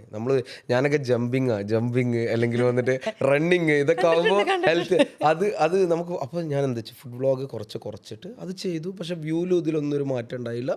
ആളുകൾ അത് കണ്ടു, അതിൽ കൂടുതൽ ആളുകൾ. അപ്പോൾ അതുമാണ് എന്നെ ഭയങ്കരമായിട്ട് ഹെൽപ്പ് ചെയ്തത്. എന്നെ ഒരു പൊസിഷനിൽ നിന്നും വേറൊരു ഫൈനാൻഷ്യലി ഉണ്ടല്ലോ എന്നെ ഹെൽപ്പ് ചെയ്തത് കൂടുതൽ സൂപ്പർ മാർക്കറ്റാണ്. അതിൻ്റെ ഒരു ഡിഫറൻസ് ഞാൻ പറഞ്ഞു. ഒരു ഫുഡ് വ്ളോഗ് ചെയ്യുമ്പോൾ ഒരു സെർട്ടൻ എമൗണ്ട് വാങ്ങിച്ചിട്ട് നമ്മൾ ചെയ്യാന്ന് വെച്ചോ, അത് കിട്ടുന്നതിൻ്റെ എത്രയോ മടങ്ങാണ് നമുക്ക് സൂപ്പർ മാർക്കറ്റിലൊരു വീഡിയോ ചെയ്താൽ അതിൻ്റെ ഓണറിന് കിട്ടുന്നത്. അതാണ് അതിൻ്റെ വലിയ ഡിഫറൻസ്. അപ്പോൾ ആ മാർക്കറ്റ് അങ്ങോട്ട് വലുതായി. ഞാൻ വലുതാക്കിയത് ഇല്ലല്ല, ഞാനല്ല, എല്ലാവരും കൂടി നിങ്ങളതിലൊരു മുഖ്യ പങ്ക് വഹിച്ചിട്ടുണ്ട്. പക്ഷേ ഫുഡ് വ്ളോഗേഴ്സിനെ കുറിച്ച് ഞാൻ ശ്രദ്ധിക്കാറുള്ള ഒരു കാര്യം, സങ്കടകരമായ ഒരു കാര്യമുണ്ട്. എനിക്കറിയാവുന്ന പല ഫുഡ് വ്ളോഗേഴ്സും ഉണ്ട്, അവരെല്ലായിടത്തും ചെല്ലും. 3 സ്ഥലത്തൊക്കെ പോയി ഒരു ദിവസം വീഡിയോ ഒക്കെ എടുക്കുന്നവരെയൊക്കെ എനിക്കറിയാം. പക്ഷേ ഈ ഓരോ സ്ഥലത്തു നിന്ന് ഇവർ കഴിച്ചിട്ടാണ് അവർ അഭിപ്രായം പറയുന്നത്. അപ്പോൾ ഈ കാലറീസ് എല്ലാം അടിച്ച് കയറ്റുവാണല്ലോ, അവർ കഷ്ടപ്പെടും. അപ്പോൾ നിങ്ങൾ ഈ ഫുഡ് വ്ളോഗ് ചെയ്തപ്പോൾ നിങ്ങൾ അങ്ങനത്തെ ഒരു സിറ്റുവേഷൻ? ഞാൻ ബിഗിനിങ് ടൈമിലൊക്കെ അങ്ങനെ കുറേ ചെയ്തായിരുന്നു. അത് തന്നെ അൺഹെൽത്തി ആയിട്ടുണ്ടോയെന്നൊന്നും എനിക്ക് തോന്നിയിട്ടുണ്ടായിരുന്നില്ല. പക്ഷെ ഒരു സമയം കഴിഞ്ഞപ്പോൾ ഉണ്ടല്ലോ, ഞാൻ ഓവർ വെയിറ്റ് ആയി. ഞാൻ 97-98 kg ഉണ്ടായിരുന്നു. ഇപ്പോൾ 87ലേക്ക് വരികയാണ്. കാരണം എന്ന് വെച്ചാൽ എനിക്കൊരു സമയത്ത് ഓവർ വെയിറ്റ് ആകുമ്പോൾ എനിക്ക് തോന്നി ദിസ് ഈസ് നോട്ട് ഗുഡ്. ഇപ്പം ഞാൻ ഭയങ്കര കൺട്രോൾഡ് ആയിട്ടാണ് ഭക്ഷണം കഴിക്കുന്നത്. ഞാൻ പണ്ട് മുതലേ പ്രവർത്തിച്ചൊരു ശീലമാണ്. ഷുഗർ എന്ന് പറഞ്ഞാൽ സ്ലോ പോയിസൺ ആണ്. ലാസ്റ്റ് ഒരു 20 വർഷമായിട്ട് ഓർക്കുകയാണെന്നുണ്ടെങ്കിൽ 1-2 പ്രാവശ്യമാണ് ഒരു ഫുള്ള് കോക്കാന് ഞാൻ കുടിച്ചിട്ടുണ്ടാവുള്ളൂ. ഞാൻ ഷുഗർ തീരെ തൊടാറില്ല. കോഫി ഇഷ്ടം പോലെ കുടിക്കും. നമുക്ക് ഡയറ്റിനെ ഹെൽപ്പ് ചെയ്യുന്നതാണ് കോഫി. രണ്ടാമത് ഇപ്പോൾ ഈ അടുത്ത കാലത്ത് എൻ്റെ പ്രവണത എന്ന് വെച്ചാൽ ഞാൻ ഇൻ്റർമീഡിയറ്റ് ഫാസ്റ്റിംഗ് എടുക്കും. ഞാൻ 8 മണിക്ക് ഫുഡ് നിർത്തും, പിന്നെ കഴിക്കുന്നത് അടുത്ത ദിവസം 11 മണിക്കായിരിക്കും. അപ്പോൾ ഇത്രത്തോളം സമയം നമ്മൾ ഫാസ്റ്റ് ചെയ്താൽ നമ്മളെ ഫാറ്റ് ഓട്ടോമാറ്റിക്കായിട്ട് ബേൺ ഔട്ട് ആയിട്ട് അത് എനർജി ആയിട്ട് മാറുമല്ലോ. അപ്പോൾ ഞാൻ അങ്ങനെ ചെയ്യാൻ ശ്രമിക്കും. ഇനിയിപ്പോൾ അതിൻ്റെ ഇടയിൽ എനിക്ക് നല്ല വിശപ്പ് വരികയാണെന്നുണ്ടെങ്കിൽ ഗ്രീക്ക് യോഗട്ട് ഇല്ലേ, ഹെൽത്തി യോഗട്ട് കഴിക്കും. ബ്ലൂബെറീസ് അല്ലെങ്കിൽ ഈ അടക്കാപ്പായ എന്ന് പറയും നമ്മുടെ നാട്ടിൽ, നിങ്ങൾ ഗോവ എന്നല്ല, അതെടുത്ത് കഴിക്കും. അങ്ങനെയൊക്കെ ഞാൻ ഇപ്പോൾ ഭയങ്കര കൺസേൺഡ് ആണ്. എൻ്റെ ശരീരത്തിൽ ഞാൻ കഴിക്കുന്ന ഓരോ കലോറീസും ഞാൻ കൺസേൺഡ് ആയിട്ട് ഇപ്പോൾ മുന്നോട്ട് പോകുന്നു. പിന്നെ ജിമ്മിൽ പോകുന്നുണ്ട്. അപ്പോൾ ഒരു ഫുഡ് വ്ളോഗറുടെ വേദന അത് അതായത് നമ്മുടെ മുന്നിൽ എല്ലാ ഭക്ഷണവും നിരന്നിരിക്കുക, പക്ഷെ നമ്മൾ ശ്രദ്ധിച്ചു. അതെ, ഇനിയിപ്പോൾ കാരണം നമുക്ക് ഉണ്ടല്ലോ ഈ ഷുഗറൊക്കെ നമുക്ക് വന്നു കഴിഞ്ഞാൽ ഇപ്പോൾ ഫാമിലി പ്രോബ്ലംസ് അല്ലെങ്കിൽ ഫാമിലിയിൽ ആർക്കെങ്കിലും ഷുഗർ ഉണ്ടെങ്കിൽ നമുക്ക് എങ്ങനെയാലും വരും. പക്ഷെ ഒരു 35 വയസ്സിൽ വരുന്ന നമുക്കൊരു 60 വയസ്സിലേക്കും 55 വയസ്സിലേക്കും പുഷ് ചെയ്യാൻ പറ്റും. അത് വരുന്നത് എങ്ങനെയാലും വരും. അപ്പം അത് പുഷിന് ഏർലി ഏജിൽ നമ്മൾ പറയണം, നമ്മൾ ഷുഗർ സ്പൈക്ക് ആവുന്നുണ്ടെന്ന് തോന്നിക്കഴിഞ്ഞാൽ അപ്പോൾ അവിടെ ക്ലോസ് ചെയ്യണം. ഷുഗർ നമ്മൾ ഭക്ഷണത്തിൽ ഏറ്റവും കൂടുതൽ ശ്രദ്ധിക്കേണ്ടത് ഈ കൊളസ്ട്രോൾ ഫുഡുകൾ ഒഴിവാക്കുക. അതുകൂടാതെ ഷുഗർ കട്ട് ചെയ്യുക. ഷുഗർ കട്ട് ചെയ്യുക എന്ന് പറയുന്നത് അപ്പം പറയും ഷുഗർ മാത്രമാണെന്നുള്ളത്, റിഫൈൻഡ് ഷുഗർ മാത്രമാണെന്നുള്ളത്. റൈസ് ആണെന്നുണ്ടെങ്കിലും കാർബോഹൈഡ്രേറ്റ് എന്തൊക്കെ വരുന്നു അതെല്ലാം നമ്മൾ കട്ട് ചെയ്യണം. കാരണം അത് ടേൺ ഇൻ ടു ഷുഗർ അല്ല, sugar turn in to fat and പഠിച്ചു എല്ലാം നമ്മൾ ചെയ്തല്ലേ പറ്റും. ഇനി താങ്കൾ ദുബായിലൊരു ബിസിനസ്സുകാരനാണ്. അപ്പം നമ്മൾ ദുബായിയെക്കുറിച്ച് കേൾക്കുമ്പോൾ നമ്മൾ കേൾക്കുന്ന ഒന്ന്, പൈസ ഉണ്ടാക്കാൻ പറ്റിയ രാജ്യം, അവിടെ ടാക്സ് ഭയങ്കര കുറവാണ്. അതുപോലെ തന്നെ ഇൻവെസ്റ്റ് ചെയ്യാൻ ഏറ്റവും നല്ല രാജ്യമാണെന്ന് പറയാറുണ്ട് ദുബായിയെ കുറിച്ച്. ദുബായിൽ നമുക്ക് എന്തൊക്കെ ഇൻവെസ്റ്റ് ചെയ്യാം? ദുബായിൽ ഇൻവെസ്റ്റ് ചെയ്യാനുള്ള ഏറ്റവും നല്ല ഓപ്പർച്യൂണിറ്റി ഒന്ന് ഗോൾഡിൽ ഇൻവെസ്റ്റ് ചെയ്യാൻ പറ്റും. ഗോൾഡിൻ്റെ ഒരു പ്രത്യേകത എന്ന് വെച്ചാൽ നമ്മൾ ഒരിക്കലും ഇന്ന് പൈസ ഇട്ടിട്ട് നാളെ പൈസ കിട്ടണമെന്ന് ആഗ്രഹിക്കരുത്. ഒരു 6 മന്ത് ഗോൾഡ് ബാർസ് ഈസിയാണ്. നമുക്ക് ഗോൾഡ് സൂക്കിൽ ലോകത്തിൽ ഗോൾഡ് സെല്ലിങ്ങിൽ around 80% of the gold ornaments ഇല്ലേ going from Dubai, especially from Deira market. Deira എന്ന് പറഞ്ഞാൽ ഗോൾഡ് സൂക്ക് എന്ന് പറയുന്നത് അവിടെ നിന്നാണ് ഗോൾഡ് അധികം ലോകത്തിൻ്റെ പല ഭാഗത്തേക്കായിട്ട് പോകുന്നത്. ഈ ഗോൾഡ് ബിസ്ക്കറ്റായിട്ട് നമുക്ക് കിട്ടും. 1 കിലോ ബിസ്ക്കറ്റ്, 2 കിലോ ബിസ്ക്കറ്റ്. ആ ബിസ്ക്കറ്റുകൾ വാങ്ങി വെക്കുക. ഇപ്പോൾ ഒരു 300,000 ഒരു ബിസ്ക്കറ്റിന് വരികയാണെന്നുണ്ടെങ്കിൽ അതൊരു 1 വർഷം വെച്ചാൽ ഒരു 500,000 400,000 ഇപ്പോഴത്തെ അവസ്ഥയിൽ മാറുന്നുണ്ട്, ഡബിൾ ആവുന്നുണ്ട്. അതൊരു ഇൻവെസ്റ്റ്മെൻറ്റ്. രണ്ടാമത് സ്റ്റേക്ക് ഇൻവെസ്റ്റ്മെൻറ്റ് എന്ന് വെച്ചാൽ ഇപ്പോൾ സാലിക്ക്, അതുകൂടാതെ ദുബായ് ബേസ്ഡ് ആയിട്ടുള്ള പാർക്കിങ്, അങ്ങനെ കുറച്ച് ഇൻവെസ്റ്റ്മെൻറ്റുകളുണ്ട്. നമ്മളിപ്പം ദുബായിയുടെ ഫൈനാൻഷ്യൽ സെൻറ്ററിൽ രജിസ്റ്റർ ചെയ്തിട്ടുള്ള IPOയിലൊക്കെ പോയിട്ടുള്ള കുറേ കമ്പനികളുണ്ട്. അതിൽ വൈസായിട്ടുള്ള കമ്പനികളിൽ പൈസ ഇടുക. 2 ദിറംസ് ഇട്ടാൽ 4 ദിറംസ് ആവും, 6 ദിറംസ് ആവും, 10 ദിറംസ് ആവും. അതാണ് അതൊന്ന്. പിന്നെ ഏറ്റവും സേഫസ്റ്റ് ആയിട്ടുള്ള ഒരു മെത്തേഡ്, നമുക്കൊരു വാല്യൂ ഉണ്ട് എന്ന് കാണിക്കുന്ന മെത്തേഡ്, ഞാനൊക്കെ ചെയ്യുന്ന മെത്തേഡ് എന്ന് വെച്ച് കഴിഞ്ഞാൽ റിയൽ എസ്റ്റേറ്റിൽ ഇൻവെസ്റ്റ് ചെയ്യും. അപ്പം ഒരു പ്രോപ്പർട്ടി ഇപ്പോൾ 2.5 മില്യൺ നമ്മൾ വാങ്ങിച്ചിട്ടുണ്ടെന്ന് നോക്കുക. ആ 2.5 മില്യണിൽ ഇപ്പോൾ കുറച്ച് മുമ്പും കൂടി എനിക്ക് കോൾ വന്നിട്ടുള്ളൂ. 400,000 അപ്രിസിയേഷൻ തരാമെന്ന് പറഞ്ഞു. ഏകദേശം ഇവിടുത്തെ 1 കോടി. ഒരു പ്രോപ്പർട്ടി മേലെ ഓൺലി 1 ഇയർ കൊണ്ടാണ് നമ്മൾ എന്താ പണിയെടുത്ത്? ഒന്നും പണിയെടുത്തിട്ടില്ല. We are not done anything. നമ്മൾ എന്താ എടുത്ത് ആ പൈസ കൊടുത്തു, കറക്റ്റ് മാസം ഇങ്ങനെ അടിച്ചു കൊടുത്തു. എന്നിട്ട് ഇത് കഴിഞ്ഞിട്ട് അവർ എന്ത് ചെയ്യുന്നത്? ഒരു പ്രോപ്പർട്ടി 2.5 മില്യൺ വാങ്ങിച്ചത് you are getting close to 3 million. അതും നിങ്ങൾ ഫുള്ള് പൈസ കൊടുത്തിട്ടില്ല. ഇപ്പോൾ 800,000 ഒക്കെ കൊടുത്തിട്ടുള്ളൂ. അത് കണ്ടിന്യൂസ് ആയിട്ട് ഇങ്ങനെ പ്രോസസ്സിൽ കൊടുക്കുകയാണ്. അതിനിങ്ങനെ കൊടുത്തു വരുമ്പോൾ ഉണ്ടല്ലോ, അപ്പോൾ ഡെലിവറിങ് നമുക്കൊരു 2 കോടി ലാഭം കിട്ടുന്നത് വെറുതെ വേണം? വിടണോ? അതാണ് ദുബായ്. ദുബായിൽ ഇവിടെ വന്നിട്ട് ഒരു പ്രോപ്പർട്ടി നിങ്ങൾ വാങ്ങിക്കുന്നത്, ഇവിടുത്തെ മജീദും ഭാസ്കരൻ ചേട്ടനും അത് വാങ്ങിക്കുള്ളൂ. ഇവിടെ ഉള്ള ആൾക്കാരെ വാങ്ങിക്കുള്ളൂ. ദുബായിൽ ഒരു പ്രോപ്പർട്ടി വന്നാൽ അമേരിക്കയിലുള്ള ജെയിംസും വാങ്ങിക്കും, അല്ലെങ്കിൽ ഇവിടെ ഉള്ള മുഹമ്മദും വാങ്ങിക്കും. അതാണ് അവിടുത്തെ വ്യത്യാസം. പല കൺട്രീസിൽ നിന്നും ആളുകൾ വന്നിട്ട് പ്രോപ്പർട്ടി നമുക്ക് തക്കാളിയും പച്ചമുളകും വിൽക്കുന്ന മാതിരിയാണ് അവിടെ വിൽക്കുന്നത്.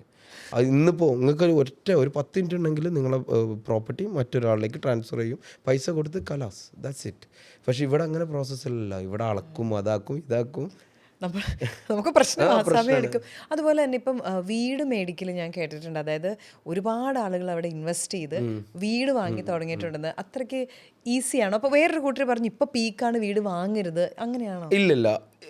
റൈറ്റ് ടൈം ടു ഇൻവെസ്റ്റ് എന്ന് പറഞ്ഞാൽ അത് ടുഡേ ആണെന്നാണ് സാധാരണ. ഇനിയിപ്പോൾ ഏത് ഇൻവെസ്റ്റ്മെൻ്റ് ആണെന്നുണ്ടെങ്കിലും, ഏത് ഇൻവെസ്റ്റ്മെൻറ്റിലേക്ക് വരികയാണെന്നുണ്ടെങ്കിൽ, എസ്പെഷ്യലി പ്രോപ്പർട്ടിയിലാണെന്നുണ്ടെങ്കിൽ എപ്പോഴാണ് ഇൻവെസ്റ്റ് ചെയ്യേണ്ടതെന്ന് വെച്ചാൽ അത് ഇന്നാണ് ഇൻവെസ്റ്റ് ചെയ്യേണ്ടതെന്ന് പറയാറ് സാധാരണ.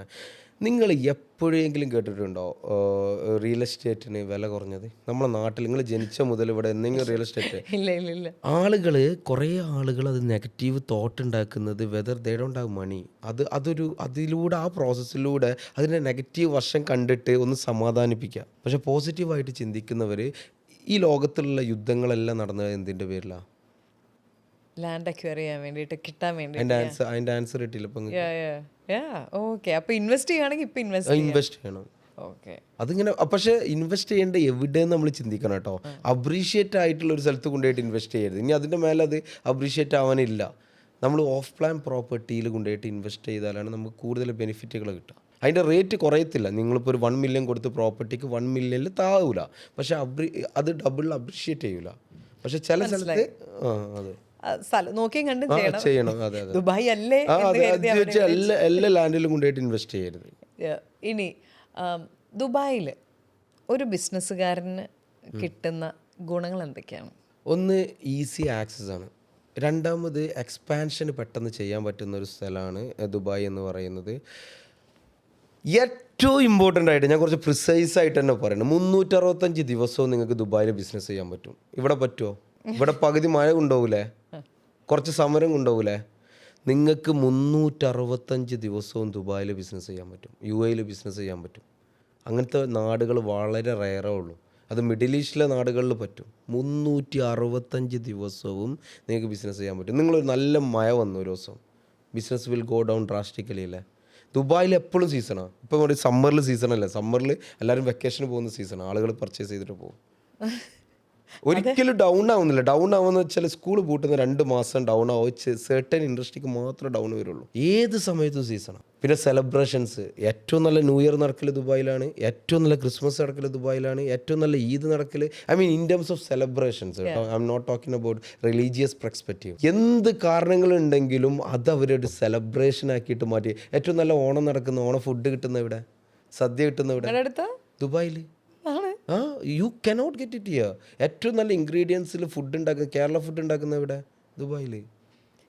നാട് വിട്ട് അങ്ങോട്ട് അത് അങ്ങനെയല്ല ഞാൻ പറയാം. അപ്പോൾ അതാണ് ആ നാട്. ഇപ്പം നാട്ടിലൊരു ഇൻഫ്ലുവൻസർ, ദുബായിലൊരു ഇൻഫ്ലുവൻസർ, പൈസ കൂടുതൽ ഉണ്ടാക്കാൻ പറ്റണേ, അതെല്ലാം കൂടെ നോക്കണം കേട്ടോ. അത് കഴിഞ്ഞ് അത് ചെലവാക്കുന്നത്, മൊത്തത്തിൽ അപ്രീസിയേഷനും അതിൻ്റെ ഇതെല്ലാം കൂടെ. അപ്പൊ നാട്ടിലൊരു ഇൻഫ്ലുവൻസറും ദുബായിലൊരു ഇൻഫ്ലുവൻസറെ വെച്ച് നമ്മൾ എടുക്കുകയാണെങ്കിൽ ഒരേ ഫോളോയിങ് വ്യൂസ് ഒക്കെ അങ്ങനെ തന്നെയാണെങ്കിൽ കൂടുതൽ പൈസ ആർക്ക് ഉണ്ടാക്കാൻ പറ്റും? അത് ദുബായിലാണ് ഉണ്ടാക്കാൻ പറ്റുക. അതിനൊറ്റ കാരണം എന്ന് വെച്ചാൽ 365 ദിവസം പണിയെടുക്കാൻ പറ്റും എന്നുള്ള ഒരു കാരണം. രണ്ടാമതെന്ന് വെച്ചാൽ നമ്മളവിടെ വേൾഡ് ഓഡിയൻസിനാണ് വേണ്ടിയിട്ടാണ് നമ്മൾ വീഡിയോ ചെയ്യുന്നത്. ഇവിടെ അതല്ല, ഇവിടെ നമ്മളെ ആളുകൾക്ക് വേണ്ടിയിട്ടാണ്. പിന്നെ അവിടെ നെഗോഷിയേഷൻ കുറവാണ്. ഇങ്ങനെ അവനത്രയ്ക്ക് ചെയ്യുന്നുണ്ട്. ഇവിടെ അവൈലബിലിറ്റി കൂടുതല, അവിടെ അവൈലബിലിറ്റി കുറവാണ്. അത് മാറ്ററാണ്. കാരണം ഒരാൾ ഇത്രയ്ക്ക് ചെയ്യുമ്പോൾ മറ്റൊരാൾ റെഡി ആണെന്നുണ്ടെങ്കിൽ പിന്നെ രണ്ടുപേർക്കും കിട്ടുന്ന വ്യൂസ് ഏകദേശം ഒന്നായിരിക്കും. പക്ഷേ അവിടെ അവൈലബിലിറ്റി, കാരണം അവർ വിസയിൽ ഉണ്ടായിരിക്കണം, അവിടെ ലൈസൻസ് വേണം, അത് കൂടാതെ ഹൈ എൻഡ് നല്ല രീതിക്ക് പെർഫോം ചെയ്യണം, അങ്ങനെ കുറേ കാര്യങ്ങളുണ്ട്. ഈ ആസ്പെക്റ്റ് വരുമ്പം ഇപ്പോൾ എവിടെ നോക്കിയാലും ഇൻഫ്ലുവൻസ് മാർക്കറ്റിംഗിൽ ടോപ്പ് ഒരു 5 പേരുണ്ടാവും. പിന്നെ അവരെ സറൗണ്ട് ചെയ്തിട്ട് കുറച്ച് ആൾക്കാരുണ്ടാവും. ഈ ടോപ്പ് 5 ആർക്കൊക്കെ കയറുന്നു അവർക്കാണ് കൂടുതൽ വീഡിയോ കിട്ടുക. അപ്പം ആരും വിട്ടുകൊടുക്കാൻ തയ്യാറല്ല. അവിടെ ദുബായിയുടെ മാർക്കറ്റിൽ ഒരാളും വിട്ടുകൊടുക്കാൻ തയ്യാറല്ല. ഞങ്ങളത് ചെയ്യും. ആര് ചെയ്യാതിരിക്കുന്നത് അവൻ ഔട്ട്, മാർക്കറ്റിൽ നിന്ന് ഔട്ട്. ഇതാണ് സിസ്റ്റം. പിന്നെ in terms of money making also അവിടെ ഒരു ഡബിളായിട്ട് നമുക്ക് ഉണ്ടാക്കാൻ പറ്റും. ഞാൻ കടൽ കടന്നാലോ എന്ന് ആലോചിക്കുന്നു. തീർച്ചയായിട്ടും നിങ്ങൾക്ക് നല്ല ചോയ്സ് ആയിരിക്കും. അപ്പോൾ thank you so much for your time. അതായത് ദുബായിൽ ബിസിനസ് ചെയ്ത് വളർന്നു വരിക, അതായത് ജോലിയേക്കാൾ ഉപരി അതിൽ നിന്ന് മാറി ചിന്തിക്കുക എന്ന് പറയുന്നൊരു വലിയ കാര്യമാണ്. അത് വളരെ ഇമ്പോർട്ടൻ്റ് ആയിട്ട് കാര്യം. ഞാനൊരു ഇൻഫ്ലുവൻസർ ആയിട്ടായിരുന്നു ഇത്ര കാലം, ഇൻഫ്ലുവൻസർ എന്ന് പറഞ്ഞൊരു വ്ളോഗറായിട്ട്, ഒരു പ്രൊമോട്ടറായിട്ടായിരുന്നു ഇത്ര കാലം നിന്നത്. നമ്മൾ മറ്റുള്ളവർക്ക്, നമ്മൾ ചെയ്യുന്ന കാര്യങ്ങൾ മറ്റുള്ളവർക്കും കൂടി പ്രചോദനമാവണം. ഇപ്പോൾ നമ്മൾ വ്ളോഗിങ്ങിലേക്ക് വന്നപ്പോൾ കുറേ ആളുകൾ അതിലേക്ക് ഇൻസ്പയർ ആയി. പക്ഷേ സത്യത്തിൽ കുറേ ആൾക്കാരത് പറയില്ല. എന്നിരുന്നാലും നമ്മളൊരു ഇതിൽ പറയാണ്, അങ്ങനെ ആയി. ഇനിയിപ്പോൾ ബിസിനസ് തുടങ്ങുമ്പം കുറേ ആളുകൾ ഇൻസ്പയർ ആവട്ടെ. ഞാൻ സാധാരണ മൈക്ക് കിട്ടിയിട്ട് ഈ 5 കാര്യങ്ങൾ നിങ്ങൾ ശ്രദ്ധിച്ചാൽ ബിസിനസ്സിൽ നിങ്ങൾക്ക് വിജയിക്കാമെന്ന് പറഞ്ഞിട്ട് കുറേ ആളുകൾ മൈക്കും കെട്ടിയിട്ട് സംസാരിക്കാറുണ്ട്, ഇല്ലേ? ഇങ്ങനെ ചെയ്താൽ. പക്ഷേ അവരുടെ ബാക്ക്ഗ്രൗണ്ട് നോക്കുമ്പോൾ ഒന്നും ഉണ്ടാവില്ല. You would have been not made even a single penny. But അവർ ബുക്ക് നോക്കിയിട്ടോ, how to win friends and influence people, 7 habits of highly effective people, അതൊക്കെ വന്ന് ChatGPT നോക്കിയാൽ അതിന് 5 പോയിന്റ് എടുത്തിട്ട് പറയാൻ ഈസിയാണ്. പക്ഷെ നമ്മളെ ഉദ്ദേശം എന്ന് വെച്ചാൽ നമ്മൾ ചെയ്യുന്ന ബിസിനസ് എന്താണെന്ന് ജനങ്ങൾക്ക് കാണിച്ചു കൊടുത്തിട്ട് ചെയ്തിട്ട് വന്നിട്ട് നമ്മൾ പറയാ ഇതിങ്ങനെ ചെയ്താൽ വിജയിക്കും, ഇങ്ങനെ ചെയ്താൽ വിജയിക്കൂലെന്ന്. അത് ട്രസ്റ്റ് ചെയ്യോ, അല്ലെങ്കിൽ ഒന്നും ചെയ്യാത്ത അത് മൈക്ക് എടുത്തിട്ട് 4 പോയിന്റ് പ്രോംപ്റ്ററിൽ നോക്കിയിട്ട് ഇങ്ങനെ ഇരുന്നിട്ട് സംസാരിക്കുന്നതാണോ? അല്ല, നമ്മളത് തിരിച്ചറിയേണ്ടതായിട്ടുണ്ട്. ചില കാര്യങ്ങൾ നമ്മൾ ചെയ്തിട്ട് ആളുകളോട് പറയുന്നതാണോ എഫക്റ്റീവ്, ചെയ്യാതെ ഇത് എന്നിട്ട് അവരൊന്നും ചെയ്തിട്ടുണ്ടാവില്ല. അങ്ങനെ പറയരുത്. ഒരു കുറെ കാശ് ഉണ്ടാക്കിയിട്ടുണ്ടാവും അങ്ങനത്തെ വീഡിയോ. ഇല്ല, വ്യൂ കിട്ടുന്ന എവിടെ വ്യൂ തരുന്നത്? ഇൻസ്റ്റാഗ്രാമിൽ വ്യൂ തരുന്നത്. യൂട്യൂബ് ഒന്നും they are not paying much now. അവർ ചെയ്യുന്നില്ല, അവർക്ക് കിട്ടുന്നില്ല. വ്യൂസ് കിട്ടും, പക്ഷെ അതിൽ ആരാണ് ബുദ്ധിമാൻ എന്ന് വെച്ചാൽ ഈ ഫേസ് വാല്യൂ വെച്ചിട്ട് പൈസ ഉണ്ടാക്കുന്നതുകൊണ്ടാണ് ബുദ്ധിമാൻ. അതാണ് ലോങ് ടേമിലേക്ക് അത് പോകാൻ ബുദ്ധിമുട്ടാണ്. അപ്പോൾ നമുക്കും സജസ്റ്റ് ചെയ്യാനുള്ളത് അങ്ങനെ നിങ്ങൾ ചെയ്ത് കാണിച്ചു കൊടുത്തിട്ട് ഇതിലേക്ക് വരുമ്പോഴാണ് ആൾ. എലോൺ മസ്ക് 2034 മാസിൽ പോകുന്നെന്ന് പറഞ്ഞത്. അതിങ്ങോട്ട് അവർ മേക്ക് ബിലീവാണ്. പുള്ളിക്കാരൻ എന്തൊക്കെ ചെയ്യുന്നത്, ടെസ്ല ഈ ലോകത്തെ മാറ്റിമറിക്കണം. ഓൺ ഡെയിലി ബേസിസ് ലോകത്തെ മാറ്റിമറിച്ചുകൊണ്ടിരിക്കുകയാണ്. അപ്പോൾ അവരൊക്കെ നമ്മളോട് എന്തെങ്കിലും പറയുകയാണെന്നുണ്ടെങ്കിൽ ഡെഫിനറ്റ്ലി വി വിൽ ലിസൺ. കാരണം അവർക്ക് അറിയാം ചെയ്ത് കാണിച്ചു കൊടുത്തിട്ട് ഇതാവുന്നത്. പക്ഷെ എന്തായാലും അങ്ങനെ ഒരുപാട് പേരെ ഇൻസ്പയർ ചെയ്യാനായിട്ട് ഇപ്പം അസറിന് സാധിക്കുന്നുണ്ട്. ഇനി അങ്ങനെ സാധിക്കട്ടെ. ലെക്സസിൽ നിന്നും നമ്മള് റോൾസ് റോയ്സിലോട്ട് ദൂരമില്ല. ലെക്സസ് എത്താനാ പാട്. ലെക്സസിൽ നിന്ന് റോൾസ് റോയ്സിലോട്ടുള്ള ദൂരം ഭയങ്കര അടുത്താണ്. അങ്ങനൊന്നും ആഗ്രഹങ്ങളൊന്നും ഇല്ല. അങ്ങനെ ചുമ്മാ അപ്പോൾ അങ്ങനെ സാധിക്കട്ടെ എന്ന് ആശംസിച്ചുകൊണ്ട് thank you so much for your time. My pleasure and thank you so much. ഞാൻ ഇങ്ങനൊരു ഇൻ്റർവ്യൂ ആഗ്രഹിച്ചിരുന്നു, അത് നടന്നു. നിങ്ങളെ കൂടെ എനിക്ക് ഇൻ്റർവ്യൂ കോൺവെർസേഷൻ ചെയ്യാൻ പറ്റിയാലും വളരെയധികം സന്തോഷം കേട്ടോ. Thank you.